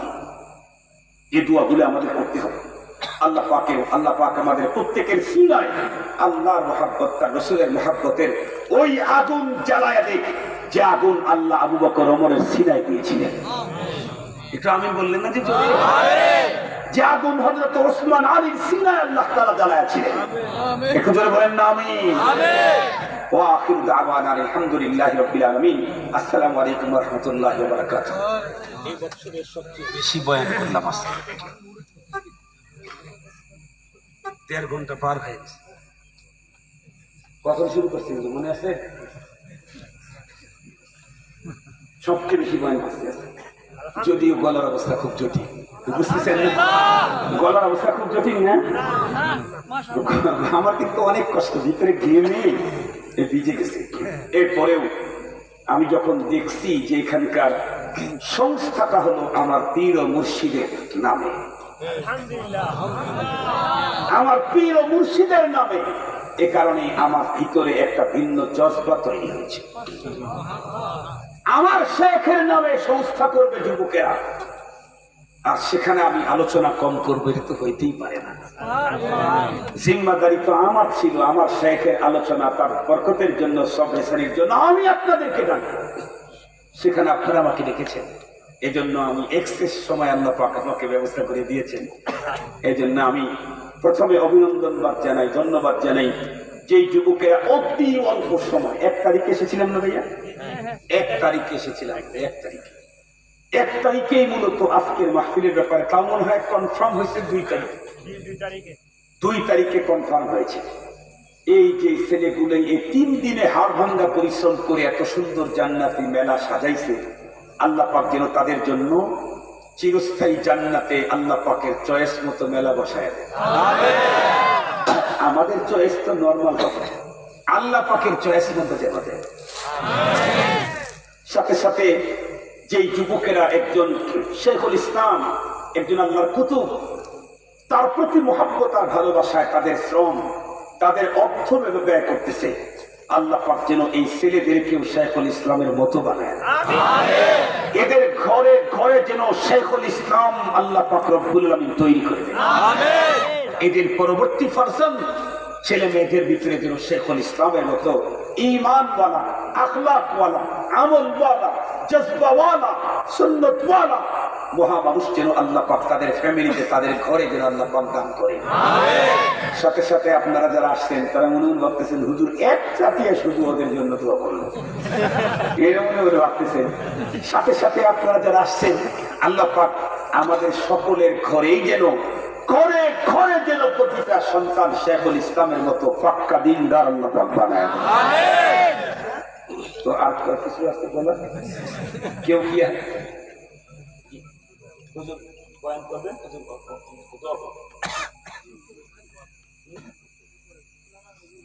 না একবার দোয়া করলে দোয়া তো আমি করে দিলাম না। এখন যে দোয়া করেছি দোয়াতে কোনো ঘাটতি আছে? ঘাটতি নেই, দিল থেকে দোয়া করছে। আপনারা বলেন না, কেউ আমাকে বলেও নেই যেদের জন্য দোয়া করেন, কেউ বলেন। আমি নিজের দিল ভিতর থেকে দোয়া আসছে আপনাদের জন্য। আর এই দোয়া ওয়ান টাইম হবে না, ইনশাআল্লাহ অল টাইম হবে। আজকেই শুধু শেষ না, যতদিন আপনাদের কথা মনে পড়বে ততদিন আপনাদের জন্য দোয়া করবো। সুবহানাল্লাহ। আর একটা অত্যন্ত উন্নত মানের মেসেজ, হুজুরের নামে তারা একটা নুরানি মাদ্রাসা করতে চাইতেছে। আল্লাহ ওদের পুরো জিন্দেগিকে নুরানি বানায় দেয়। ওদের ব্যবসা বাণিজ্য, লাইফ স্টাইল সবগুলাকে নুরানি বানায়। আল্লাহ যেন ওদের নেক নিয়তকে আল্লাহ তাআলা কবুল করে। জায়গার ব্যবস্থা, ঘরের ব্যবস্থা, নিয়ত মজবুত করেন, মুজাহাদা করেন। গুলশানের মতো জায়গাতে যদি মাদ্রাসার জায়গা পাওয়া যায়, এর মার তো কোনো বিষয়। ঢাকার গুলশানে মাদ্রাসার জায়গা পাওয়া যায় না? 1 কাঠার দাম 2 কোটি 3 কোটি। সেখানে যদি মাদ্রাসা করার জায়গা পাওয়া যায়, এটা তো কোনো বিষয় না। নিয়ত পাক্কা সাচ্চা করেন, ক্লাসের সাথে নিয়ত করেন। আগামী বছর শুনতে পারবো যে হুজুর অনেক সুন্দর ঘর হয়েছে, অনেক ছেলেরা এখন পড়ে। ইনশাআল্লাহ আমি আপনাদের কাছে দোয়া চাই, আমার সুস্থতার জন্য দোয়া করবেন ইনশাআল্লাহ। অবশ্যই তাম দুনিয়াতে যত মুবাল্লিগে দ্বীন আছে, দাঈ আছে, খতীব আছে, ওয়াইজিন আছে, আল্লাহ যেন সবাইকে দ্বীনি কথা বলার জন্য যেমন কণ্ঠ, যেমন ভাষা, যেমন ইখলাস, যেমন ইলম, যেমন হিকমত, যেমন সুস্থতা দরকার, সবই যেন আল্লাহ আমাকে দেয়, সবাইকে যেন দান করে। আমিন। বিশেষ করে আল্লামা মামুনুল হক জুনাইদ বাবুনগরীর জন্য দোয়া চাই। মুজাহিদে মিল্লাত নূর হোসেন কাসিমের জন্য দোয়া চাই। আর সকল আহলে হক উলামায়ে কেরামকে যেন আল্লাহ তাআলা নেক হায়াত করায়। আমিন। উলামায়ে কেরাম যখন যেভাবে ধর্মের কাজে ডাক দেয়, আসি তো ইনশাআল্লাহ, আছি তো ইনশাআল্লাহ, থাকবো তো ইনশাআল্লাহ। আল্লাহ আমাদেরকে তৌফিক দান করুন। আমিন। ওরা দুনিয়াতে আমাদের সাথে থাকতে চায়, মরণের পরে ওদেরকে আল্লাহ ওয়ালাদের সাথে দাঁড় করায়া জান্নাত দিয়ে দিন। আমিন। আসসালামু আলাইকুম ওয়া রাহমাতুল্লাহ। সম্মানিত